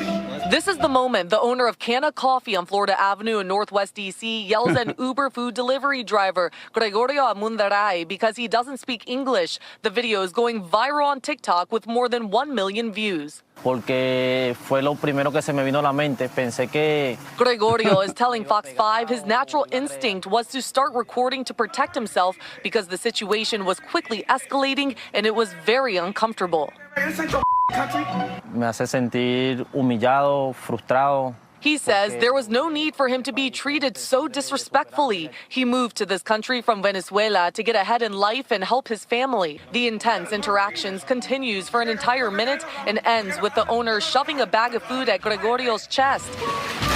Learn English. DC police are investigating this bizarre situation as a simple assault and hate crime. A full assault and hate crime. Do you see that situation like that? What do you think about it? I remember years ago when there was a push to make English first. English first. This guy can't speak English. How is he going to go and pick up food when he can't communicate with anyone? And why would you trust your food with someone that can't speak English? What does, suppose they take out your real food and put dog meat in it. Just suppose, I'm just saying. You know, the lady reporter translated one of his things nicely. I wanted to make it clear that he said, I feel humiliated. I feel like I've been humiliated and something else. But it was way worse the way he said it than the translation. Like it sounded way more pitiful. What a mess.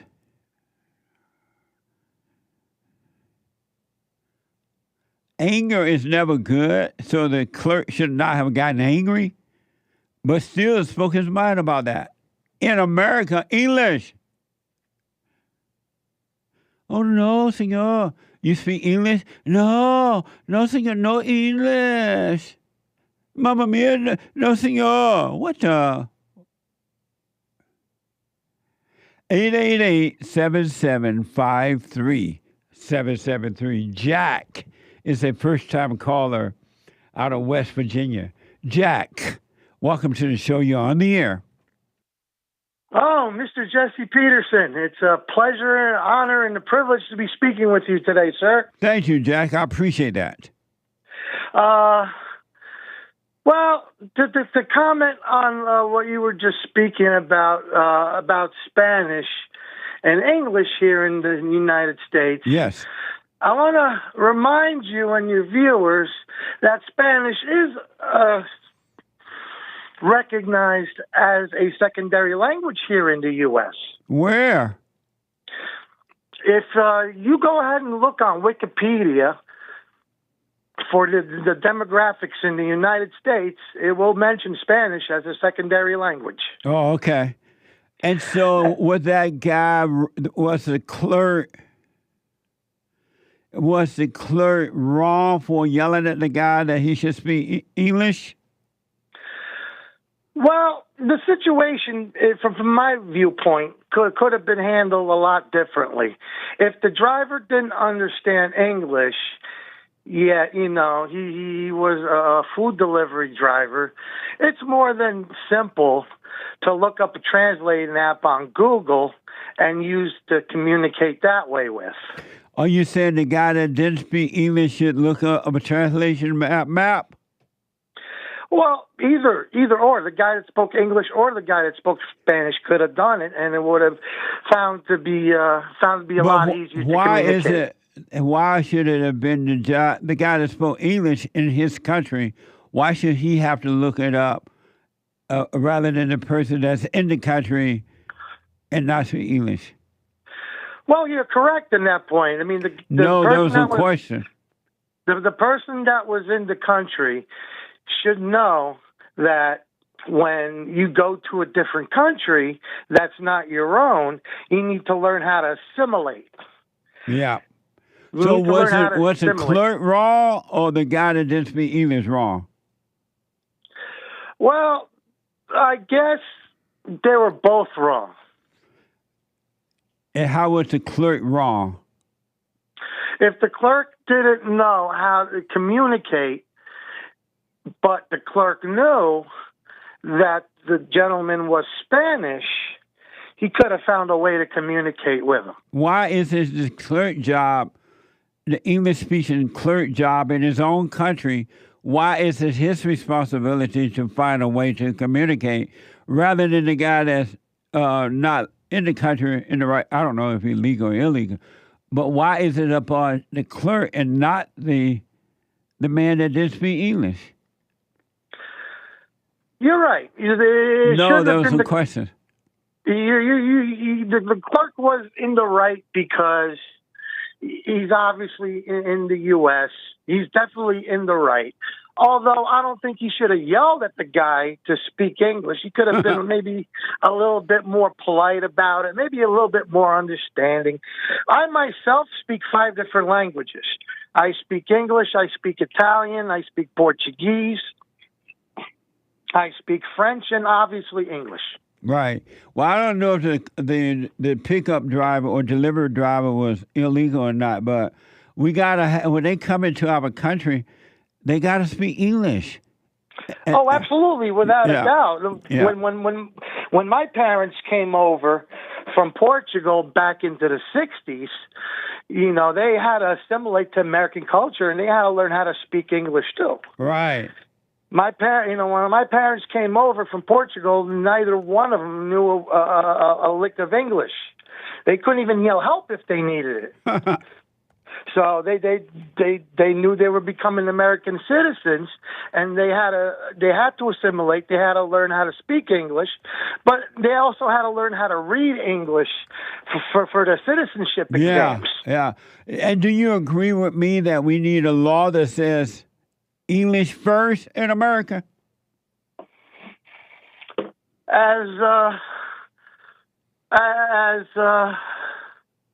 See, that's a difficult question to answer because America is just one big melting pot from people from all over the world, and they bring their languages with them. I know, but do we need a law that says English only in America?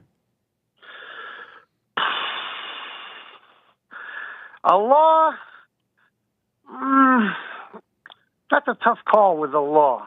But like I mentioned, for paperwork and for the applications and stuff, you need to learn how to speak English and learn how to write at least to be able to become U.S. citizens, such as my parents did, such as that. I mean, a lot of kids come from different countries and they go to school and they actually pick up English as a second language. And so do we need a law that says English only in America? First language, English, and that's it?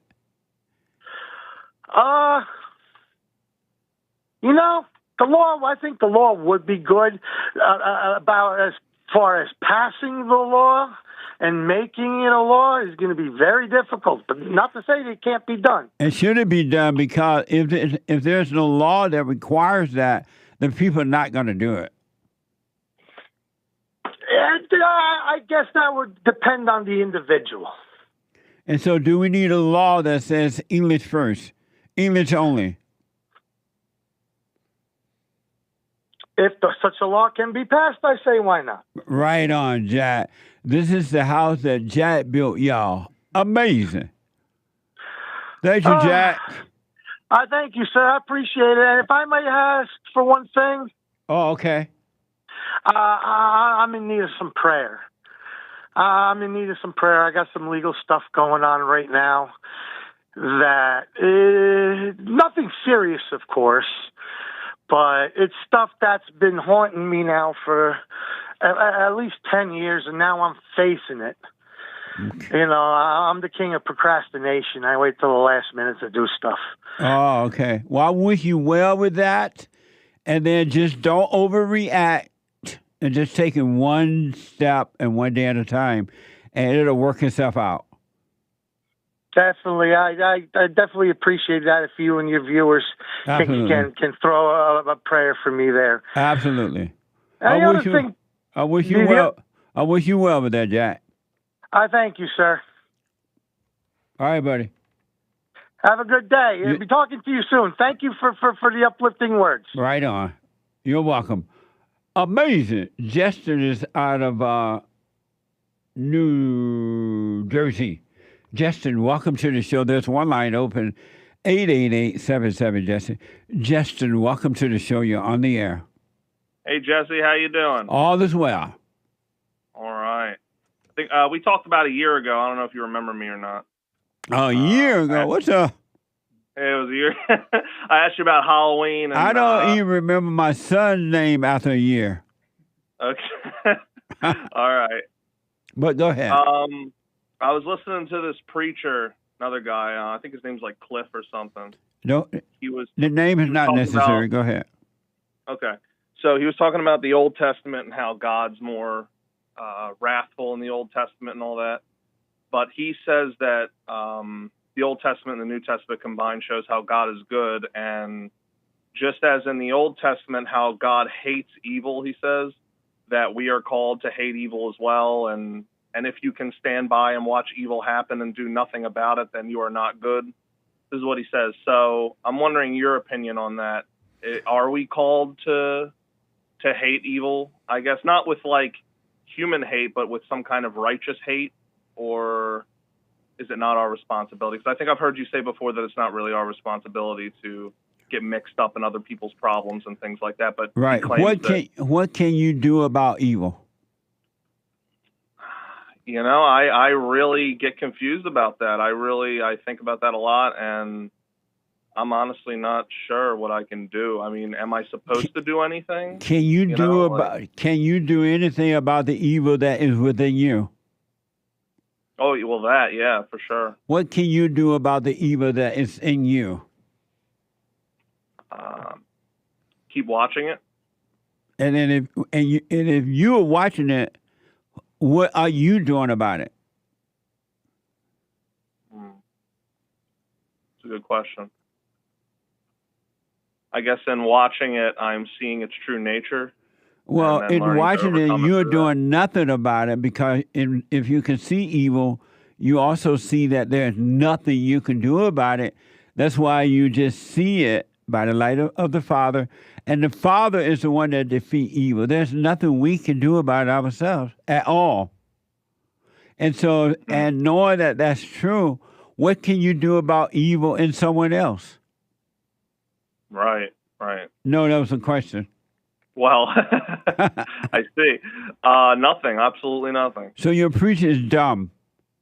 Yeah, no, I don't listen to him that much. I just saw him in like a YouTube short, and I thought about you because I'm like, well, this sounds like the exact opposite of what Jesse talks about. So. There's nothing we can do about it. Just think about it. If you had control over evil, you would have gotten rid of evil already. You would not have been thinking and feeling the way you feel and carrying out the acts that you have carried out. You can't do anything about evil. Of ourselves, we can do nothing. We know nothing, and we can do nothing. And only an idiot think that they can. I agree. I mean, the biggest thing you've said that has helped me along this journey so far is when you said, Why would you ever give yourself a negative thought? Yes. Like something that you don't want to think. And that happens all the time. Like thoughts will come up that I really just don't want to be thinking about. And I'm like, why would I do that? Like, it doesn't make any sense. So it's like, yeah, it's not me. It's a blind person who think. It's a blind person who think and or believe that they have control over thoughts. They create their own thoughts, and they can't. They have no idea what they're talking about. They can't see. And you ask them, okay, if you're creating your own thoughts, why do you create thoughts that make you afraid or cause you to be lonely or cause you to have suicidal thoughts? If you create a thought, you would always create good thoughts. You wouldn't create thoughts that make you feel horrible. Right, yeah. I mean, it makes 100% sense. Yeah, amazing. Amazing. Now, there's one more thing about something that Jesus says. This is another, well, not a preacher, but his name's Charlie Kirk. Have you ever heard of him before? I have. Okay, so Charlie Kirk said to someone recently in an interview that they were saying about like how you're supposed to recruit others to Christianity, like you're supposed to bring people to faith. And they didn't agree with that. And Charlie said, well, one of the last things that Jesus said was to go and make followers of all nations. But I've heard you say before the opposite of that we don't really need to force people to, believe what we believe and all that. Like they need to come to it themselves and all that. So how do you reconcile with the fact that Jesus did say that we should go and make followers of all nations and preach to people and all that kind of stuff? What do you think about that? When Charlie, I didn't hear him say that, but if he said that, what do you think about that? I think, see, again, it makes sense what you say that like we're really not obligated to like make other people see it our way. But at the same time, it's like if God says, well, Jesus isn't God, but if we're called to do that, then should we? Like if it says it in the Bible, but I guess we shouldn't follow the Bible to a T, Bible thumper. I don't know. It's like, is some parts of the Bible wrong and some parts of the Bible right? Is it kind of like a metaphorical thing? It's confusing. That's why I want to see. That's why I want to hear your input on it. And so, do you believe you can make other people follow Christ? No, because every time, and I know I'm wrong for this because you say you shouldn't be like talking to people about this, because every time I do, they get like mad. Like I have this one person in my life that they're in misery, right? They are suffering. And I feel like I have the keys to their salvation. So once in a while, I'll try to talk to them about this kind of stuff, and they get pissed. Like the demon comes out in them like no other. And it's like, and then I get reminded, like don't cast your pearls before swine and all that. So, but yeah, so like, no, yeah, I know. You really can't convince anyone of anything. You just can't. And so, it's pointless. And so do you, if Charlie said that, and again, I didn't hear him say it, but do you agree with what he said? No, I really don't. Yeah. You can't make anybody follow Jesus. All you do is become by you overcoming the fallen state, you becoming a light, you become an example. And if someone see the light in you and they want to follow Jesus, quote unquote, they'll ask you, hey, I see something different about you, or something like that. Or you just be given the word to say, but you can't make anybody follow Jesus. That's interesting. So when Jesus told us to go and make followers of all nations, did he mean to do so by being the light and by being the example and not by just like trying to talk to them and all that? That's the only way, by being the example. Oh, wow. Being the light. And the light will do the work for you. Okay, that's huge, Jesse. Okay. Okay, thank you. All right, buddy. Amazing. That's big. Thank you, Justin. Man, no problem. Good talking to you. All right. I got to take a break. 888-77-JESSE. A quick break and back in a moment.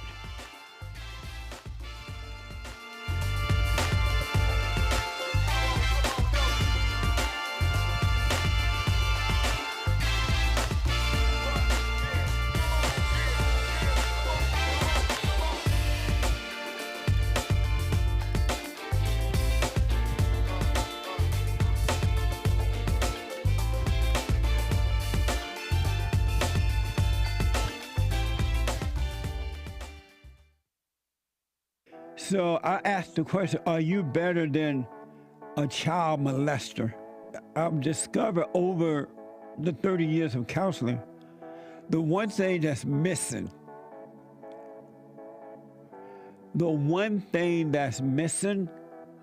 and I think because it's not taught in the homes or talked about, we don't have examples of it, right?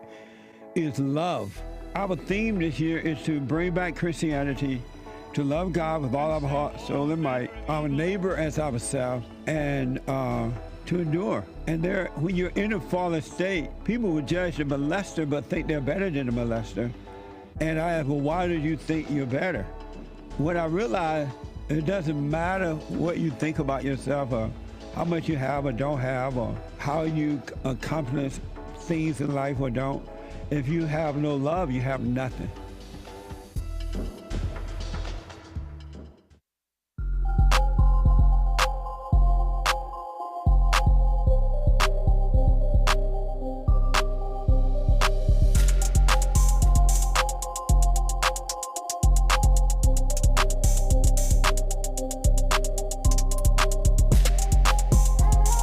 Okay, folks, I want to encourage you all to wish all the folks in Florida well through this hurricane that's coming up. Another hurricane, they say, and this is like a 5, I think they said, which is supposed to be one of the worst ones they ever had. And so to the folks down in Florida, I and everybody I know wish you well through this. I really do. Go to safe ground somewhere and be patient and ride it through. Go away. Don't get hurt. A mess. The Hake Report is coming up at the top of this hour. The Hake, Hake report.com from 9 to 11 a.m. Pacific time. And then after the Hake Report, Joel Friday TV. He black. Joel Friday TV. At 11 a.m. Pacific time, and at 4 p.m., the American Anchor Baby. And the American Anchor Baby is on fire. Major information he's bringing to you. Helpful information. So check him out at 4 p.m. Brand new episode of the FallenState.tv this Friday. If the Lord is willing and the creek don't rise. I had an interesting, very interesting, in so many different ways, discussion with Sean Foyt. And Sean is a Christian missionary, musician, and activist. Watch this. Next time on The Fallen State. How would one know if he or she is in a fallen state? If you were born totally disconnected from why you were created, who you are, why you're here. Does your wife obey you? You are the one that sets the tone for your home. Absolutely. You're the climate controller. Do you love white people? Yes, of course, I love white people. What's wrong with the blacks? I don't know if that's a question we should end on. That's a long conversation.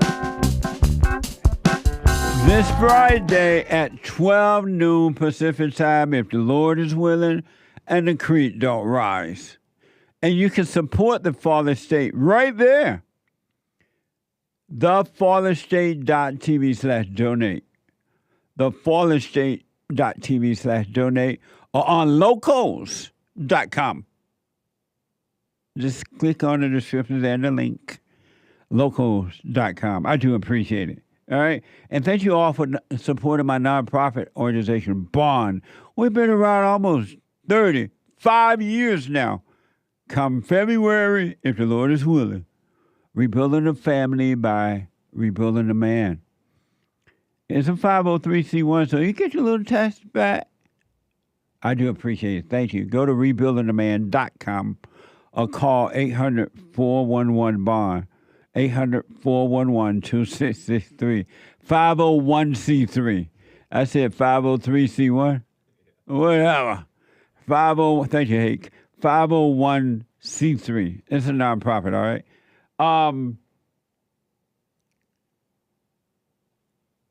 Super chat. Super. Someone bought 3 coffees. Tommy Chong might be onto something. The word cannabis comes from the Hebrew term cannabosum, which translated as sweet cane in English. It was part of a mixture of herbs burned on the altar in Exodus.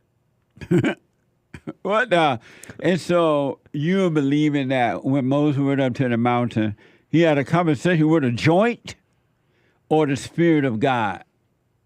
And so is this person calling the Spirit of God pot? I don't know. I don't want to put words in his mouth. Amazing. Thank you, though. I appreciate it. Over on buymeacoffee.com/JLP Talk. Actually, on Cash App, a couple of Cash App tips. Nice. Rocky Rock. Don't eat the ducks out the park pond. Don't eat the little ducks in the park pond. Those ducks are put there for the white people. And so after work or during lunch time, they go and they stroll in the park and they talk about how beautiful their country is and how, look at the beautiful sun and look at the beautiful grass. And then they look over at the pond and they look at the ducks. And they're like, oh, those ducks so beautiful. And the woman make the man go over and play with the ducks. But the duck won't stop and let the man play with them. And now they look over at the pond and the blacks ate up the ducks. The blacks from Haiti. Don't eat the ducks. That's for the white man's pleasure. Amazing. Thank you. Cornerstone on Cash App says, Elon saved free speech. American flag. For now. Single tear crying emoji. Right on, Elon. Elon is the man. Alpha male. Thank you. Tony bought a coffee. Free pet removal. Free pet removal. Call 1-800-HUNGRY Haitians. Free shipping for your pets to Springfield, Ohio, where your pets will be disposed of naturally by a hungry Haitian. Where's my dog? My dog gone. Dog burger. For an extra $10, we'll send you a photo of the hungry Haitian that disposed of your pet. Also, courtesy of JB Bus Lines, will arrange a free meet and greet. What? Thank you. Thank you. And on it goes. Thank you, Tony, for your coffee. Yeah. On Rumble, a Rumble rant, Nick LeBoy says, you're right, Jesse. America is not coming back because men decided to stand behind the woman, not realizing that women water down strength and instead promote weakness through emotions. What a sad way to live. When I look at the world, it fills me with sorrow. Children today gonna suffer tomorrow. Oh, what a sad way to live. Amazing. Thank you. On buymeacoffee.com/JLP Talk, Mike Young says, hey, James Hake, it's okay to say the B word. God will not hold you accountable for the B word. It's just a word. Thumbs up and angel halo emoji, smiley. Right on. What's the B word? I can't say it. But how will we know then if you don't say it? Fill in the blank. Oh, that's what it means? Derek spelled it out in the chat. Amazing. Thank you. Heart Demand bought a coffee. Thank you, Mike Young. Heart Demand says, yes, Spanish is considered as a second language here in the United States, but that doesn't mean you're not supposed to learn English. If you don't want to learn English, then stay with your own people. We Americans doesn't have to adjust for you, period. We need an English only in America. English only. Really. Amazing. Thank you. Over, shout out to the top contributors on D Live, Games for Rec, Groovy Monkey, Wolf 336, Kid Combo 1.0, Misty, Army Ann, Kilo Alpha Tango. Thank you guys for the lemons and ice cream. Thank you all. Very sweet. I appreciate and thanks, it. guys. I do believe. Did I do the treasure chest? Oh, yeah, you did. Oh, I did. Treasure chest is open? It was open and shut. Nice. Too late. You're too late. Black and slow. Thank you. And thank you, guys. I do believe that is all. Oh, no. Aries won with a diamond. Hake crime, not a hate crime. That's right. Thank you, Aries 1. Nice. And now that's all for now. Amazing. I like that song that I heard on your show yesterday. That someone made for you. That's right. Can we play a little bit of it? Do you have it, Nick? No, he doesn't have it. Oh, send that song to me. I did already. I mean, hopefully we can get it to Nick. Okay. So we can play it before the show is up. Yeah. I really like it. Reminds me of the Beatles. I don't know why. Maybe because the guy's from London, from England. No, he's from America. Is he? Uh-huh. Well, why you sound British? Because the person who's singing is an AI. Oh. Okay. Yeah. But I like the song. It sounds good. So do I. I really like it. Hey, thank you all for your super chats. I appreciate it. Let me go to Sergio out of Los Angeles. Sergio, welcome to the show. You're on the air. Sergio. Yo, can you hear me? Can you hear me? Yes, I can. Hey, good morning, brother. Morning. Hey, I had a comment on your guy from across the pond. Or that's what they call it, right? Over there where they say from London? Water. Yeah, there yes. we go. Right. We had this amazing call from London earlier. Yeah. Go So ahead. I had a question that, well, I mean, I'm wondering, right? Because he emphasized white people so much. You know what I'm saying? Like, oh, these white people, they get like called racist and this and that, and they bow down and they turn, right? And our country's gonna go down because the white people don't stand up. And I hear these things and I'm like, men don't stand up, because it doesn't matter about white, brown, black, and all that. If you stand up for good, you stand up, period. So, like, if a white man is being called racist, and like me, a Chicano, says, hey, bro, you're being racist to him. What's wrong with you? You know what I mean? People So done did that you to you, don't like disagree? it? Did you disagree with him? I just disagree with the emphasis on the white, like the white thing, the white. It has to be, if the whites don't stand up, our country's gone. I think if men don't stand up. No, the point he was making is that the primary attack is on the white man. There's an attack on all men, but the primary attack is on the white man. They don't care. They're not threatened by the quote-unquote men of color, because the men of color have nothing to offer anyway. And so they're not threatened by them. They're threatened by the whites, because it's the whites who build, and they are motivated, and they are the one that makes things work. Isn't it then not the men of color that are, like in a fallen state? Isn't it but the men of color don't own anything. They don't run anything. What kind? I hear noise in the background there. It might be my phone like not being able to connect well or something. Oh, okay. But it's the men of quote unquote color don't have anything to offer, so the world is not concerned or afraid of them, because they have nothing to give.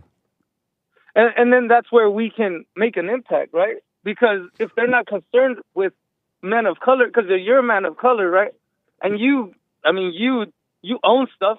You got things, you're making an impact. So maybe you're like a sleeper agent or something. Like they don't see you, but of the great impact before. I think what you're missing is that in that particular conversation, the attack is about the attack on white people, especially white men. And the reason is and this is happening in the Christian world, because white men tend to believe in Christianity, they believe in God. And again, they have something to offer. But you get rid of the white men, then you can destroy the country. But the black... But you don't think we'll stand up? I'm sorry? You don't... Hello? Oh, I lost him. His phone dropped. Thank you, Sergio. I appreciate it. Let me go to Nate, a first-time call out of Canada. Nate, welcome to the show. You're on the air. Good morning, sir. Good morning. How are you doing? All is well. Yeah, I just had a quick comment on the immigration thing with the... Are you outside or something? Guy. Yes. Yeah, you have a lot of wind static. All right, let me just try and go in. I'm on my break from work. Oh, okay. Can you hear me better now? Yeah, but okay, let's see. Yeah, go ahead. Yeah, like with the whole the Venezuelan guy speaking Spanish, right. As long as these people aren't out here committing crimes, Like, I think we need to respect these people because there's a lot of them who come out here doing bad stuff. So if they're working and, you know, they're here trying to make ends meet, I think we have to respect them because there's a lot of illegals up here doing bad stuff and taking from the government up here. So if I see them working, I don't really hate on them that much, right? Like, plus Are they you make so much saying money that for the guy? Are you saying that the guy that was telling the other person you need English, speak English? Are you saying he was wrong in that? Oh, I think so. Like, as long as But they were not able to communicate because the guy is in America and he does not speak English. Okay, well, maybe I think it was the tone or whatnot, or he should have been more professional with it because, like, he's making him money. Who should have been suspect? The man that would deliver the food, or the one that wanted him to speak English? The one who wanted him to speak English, yelling at him like to speak English, right? Like, he's making him money, right? If he's his delivery person, his business is not going to make money. Like, up here, the real citizens, they don't want jobs like that, right? To be delivering food. So maybe he was having a bad day, but I think he needs to realize that a lot of people who are making money for him can't really speak English too well. I know, but still, is it right or wrong to require English first or English only in America? It really depends on if you're going for a government job or something through school. But for something like a delivery person, if, like, who cares about that? As long as they're making ends meet, eventually they're going to learn English.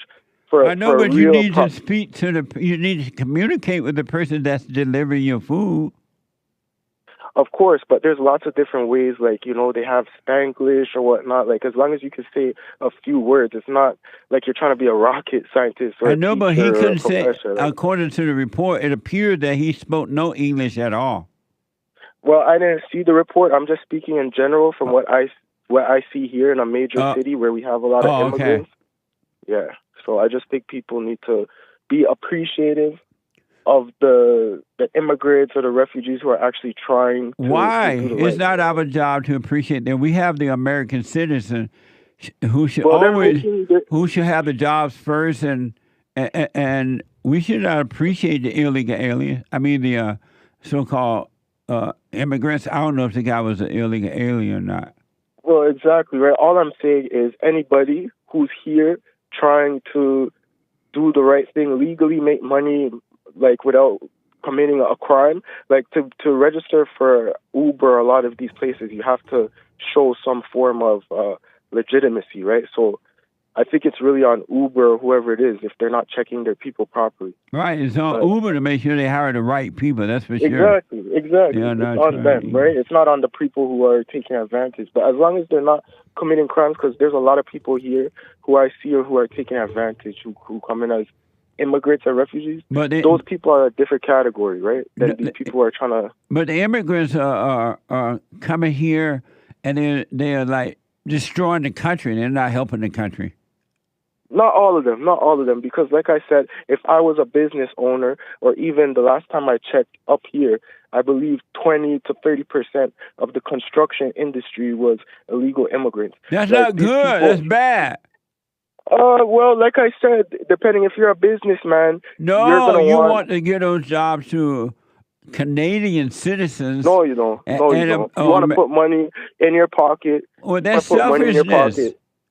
No, it's human nature, because if I was a businessman and I see the person here who's willing to do the job, I'm going to give them the job rather than the Canadian person who I'm going to have to pay more. It's just strictly business, because at the end of the day, I can make more money and distribute it myself rather than giving it to the government to waste the money. So I'd rather hire the illegal, keep more of the money, and then invest it into the community rather than to hire a Canadian and pay them so much taxes and the government just waste it, right? But Hake of the Hake report, you know who that is? No, I've just been tuning into your show. Hake, his show comes on right after my show. You should try and listen to it right after my show. The Hake, H-A-K-E, is a white man. He white. and he's not afraid. And he has good hair. His show's on fire. all right. But Okay, he want to say something to you about this subject. You said it's human nature, but after Jesse said that's selfish, if a business owner hires illegals or foreigners because it's cheaper labor, that is selfish. You said it's human nature, but human nature is selfish. Because I agree. In the older days, no. Technically, I wouldn't even say that's selfish because, like I said, I'm either giving the government that money or I'm taking the money myself to put it into the community myself, like through my family or my schools or my church. So I wouldn't say it's selfish. I would actually say it's wise. So I take that back. It's not wise to hire people who don't speak English and cause confusion. This guy wasn't causing confusion. He was working. How do you know he wasn't causing confusion? He didn't speak Why did he yell at him if it wasn't? Now you're speaking hypothetically. No, it's not hypothetical. The guy was frustrated Nate, at him. Can you play that? All right. I want you to hear it, Nate. Yes, sir. Are you able to see us right now? No, I'm just on my break right now. I want to. I want you to hear it. Hold on. Okay. Learn English. Learn it. You get money in America. This isn't you getting money in America. Learn English. This is the moment the owner of Canna Coffee on Florida Avenue in Northwest D.C. yells at an Uber food delivery driver, Gregorio Amundaray, because he doesn't speak English. The video is going viral on TikTok with more than 1 million views. Porque fue lo primero que se me vino a la mente. Pensé que... Gregorio is telling Fox 5 his natural instinct was to start recording to protect himself because the situation was quickly escalating and it was very uncomfortable. Me hace sentir humillado, frustrado. He says there was no need for him to be treated so disrespectfully. He moved to this country from Venezuela to get ahead in life and help his family. The intense interactions continues for an entire minute and ends with the owner shoving a bag of food at Gregorio's chest. Learn English. DC police are investigating this bizarre situation as a simple assault and hate crime. What do you think? That's ridiculous, man. Okay. What I think is I blame Uber, I blame the Border Patrol, I blame the government because if the threshold is you want people here who are proficient in English, then you need to be checking people through Uber, the border. That's who he needs to take his frustration out on. And I think he's very ungrateful because a lot of citizens aren't going to take those kind of jobs. Yeah, they will. You're right. You're repeating propaganda, man. So wait. So you're telling me that a lot of regular people, they'll do full-time Uber if they have an opportunity rather than to get another job? Yes. Because that's not what I see normal up here. people get Uber jobs like I crazy. see people doing Uber as a second or third job or something like that. I don't see what? They're still doing really Uber. doing Uber as... I know a lot. Okay. I know a lot of people who are doing Uber as but a this first guy, it job. sounds like it's this guy's bread and butter. And regardless, I'm looking at it. So what, Nick? How do you know they won't do those jobs? Where are you This getting is that from? Nick, the anchor baby. Well, they're not. Well, we should look at if there's a way if Uber could put out stats in terms of how many people that work for them are actually full-blown citizens rather than people who just have their papers. You know. Let me ask you this, and then I got to run. I don't know. Nate, I want you to listen to the James show right after my show this morning, if you can. And then the anchor baby, he's from Canada. You may run into him over there in Canada. The anchor baby at 4. Big place. It's a big place. It's a pretty big place. But let me ask, was the man that could not speak any English, was he wrong? No. He wasn't wrong about anything? He's not wrong. He's not wrong for not learning English? By the way, I'm a conservative and I support the Great White Hope. Right on.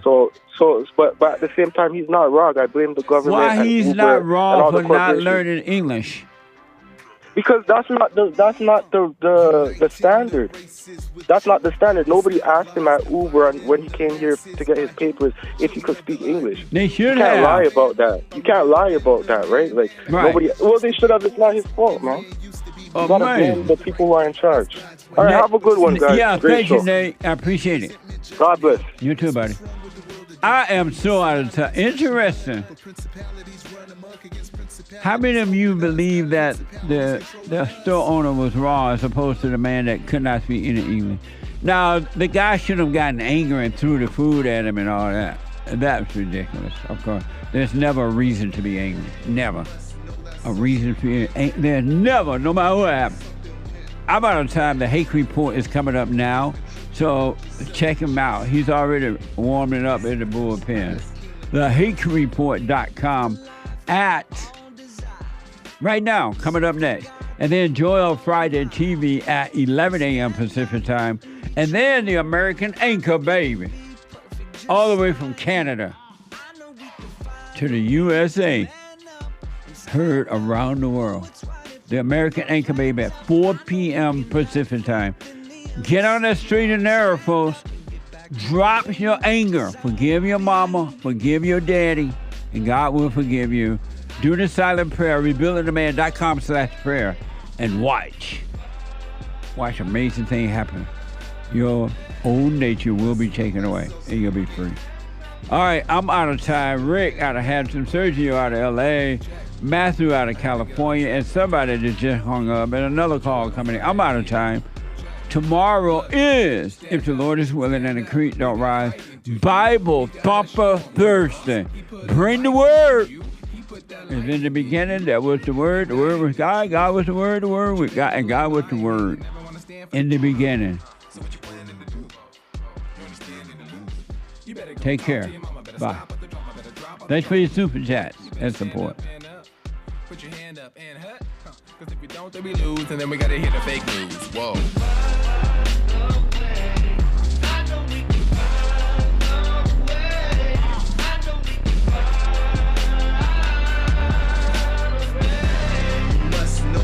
So you get something went wrong, but face the truth about yourself and just seek first God's kingdom, cause you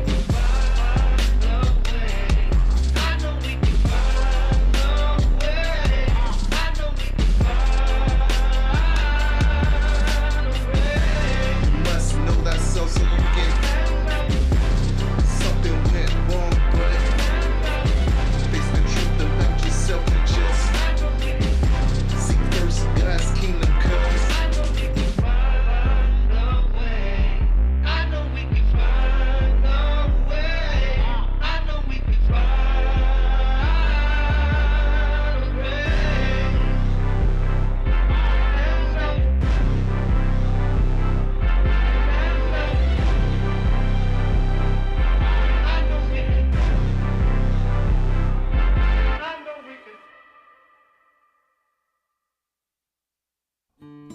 we have a counseling service, and I have to admit, thanks to God, it is the best counseling service on this side of heaven. I counsel with men and women, families, individuals around the world. Most people are unhappy, they're miserable, they have rough lives, they're depressed, suicidal, young and old, of all races. I understand, I know why, and I do understand it. Because exactly what's happening in me is happening with everybody outside of me, inside of them. And I've noticed that with those who really, really, really want to understand, they overcome it just like that, out of one counseling session. If you need counseling, you can go to rebuildingtheman.com or call 800-411-2663. 800-411-BOND. Best counseling service on this side of heaven. I read or heard that some Republicans are starting to pull their advertisements from Google or whomever, right? Because so many conservatives are being shut down, discriminated against, shadow banned, and all that kind of stuff. So conservatives are starting to fight back. It is happening to us too. I'm just taking it one day at a time. But you could go to jlptalk.com and find all the ways to support us. You can check out rebuildingtheman.com and support our nonprofit organization. You can call 800-411-BOND, 800-411-2663. And don't forget to like, subscribe, follow, share, and Sunny. And also, we have thefallenstate.tv. Ring the bell.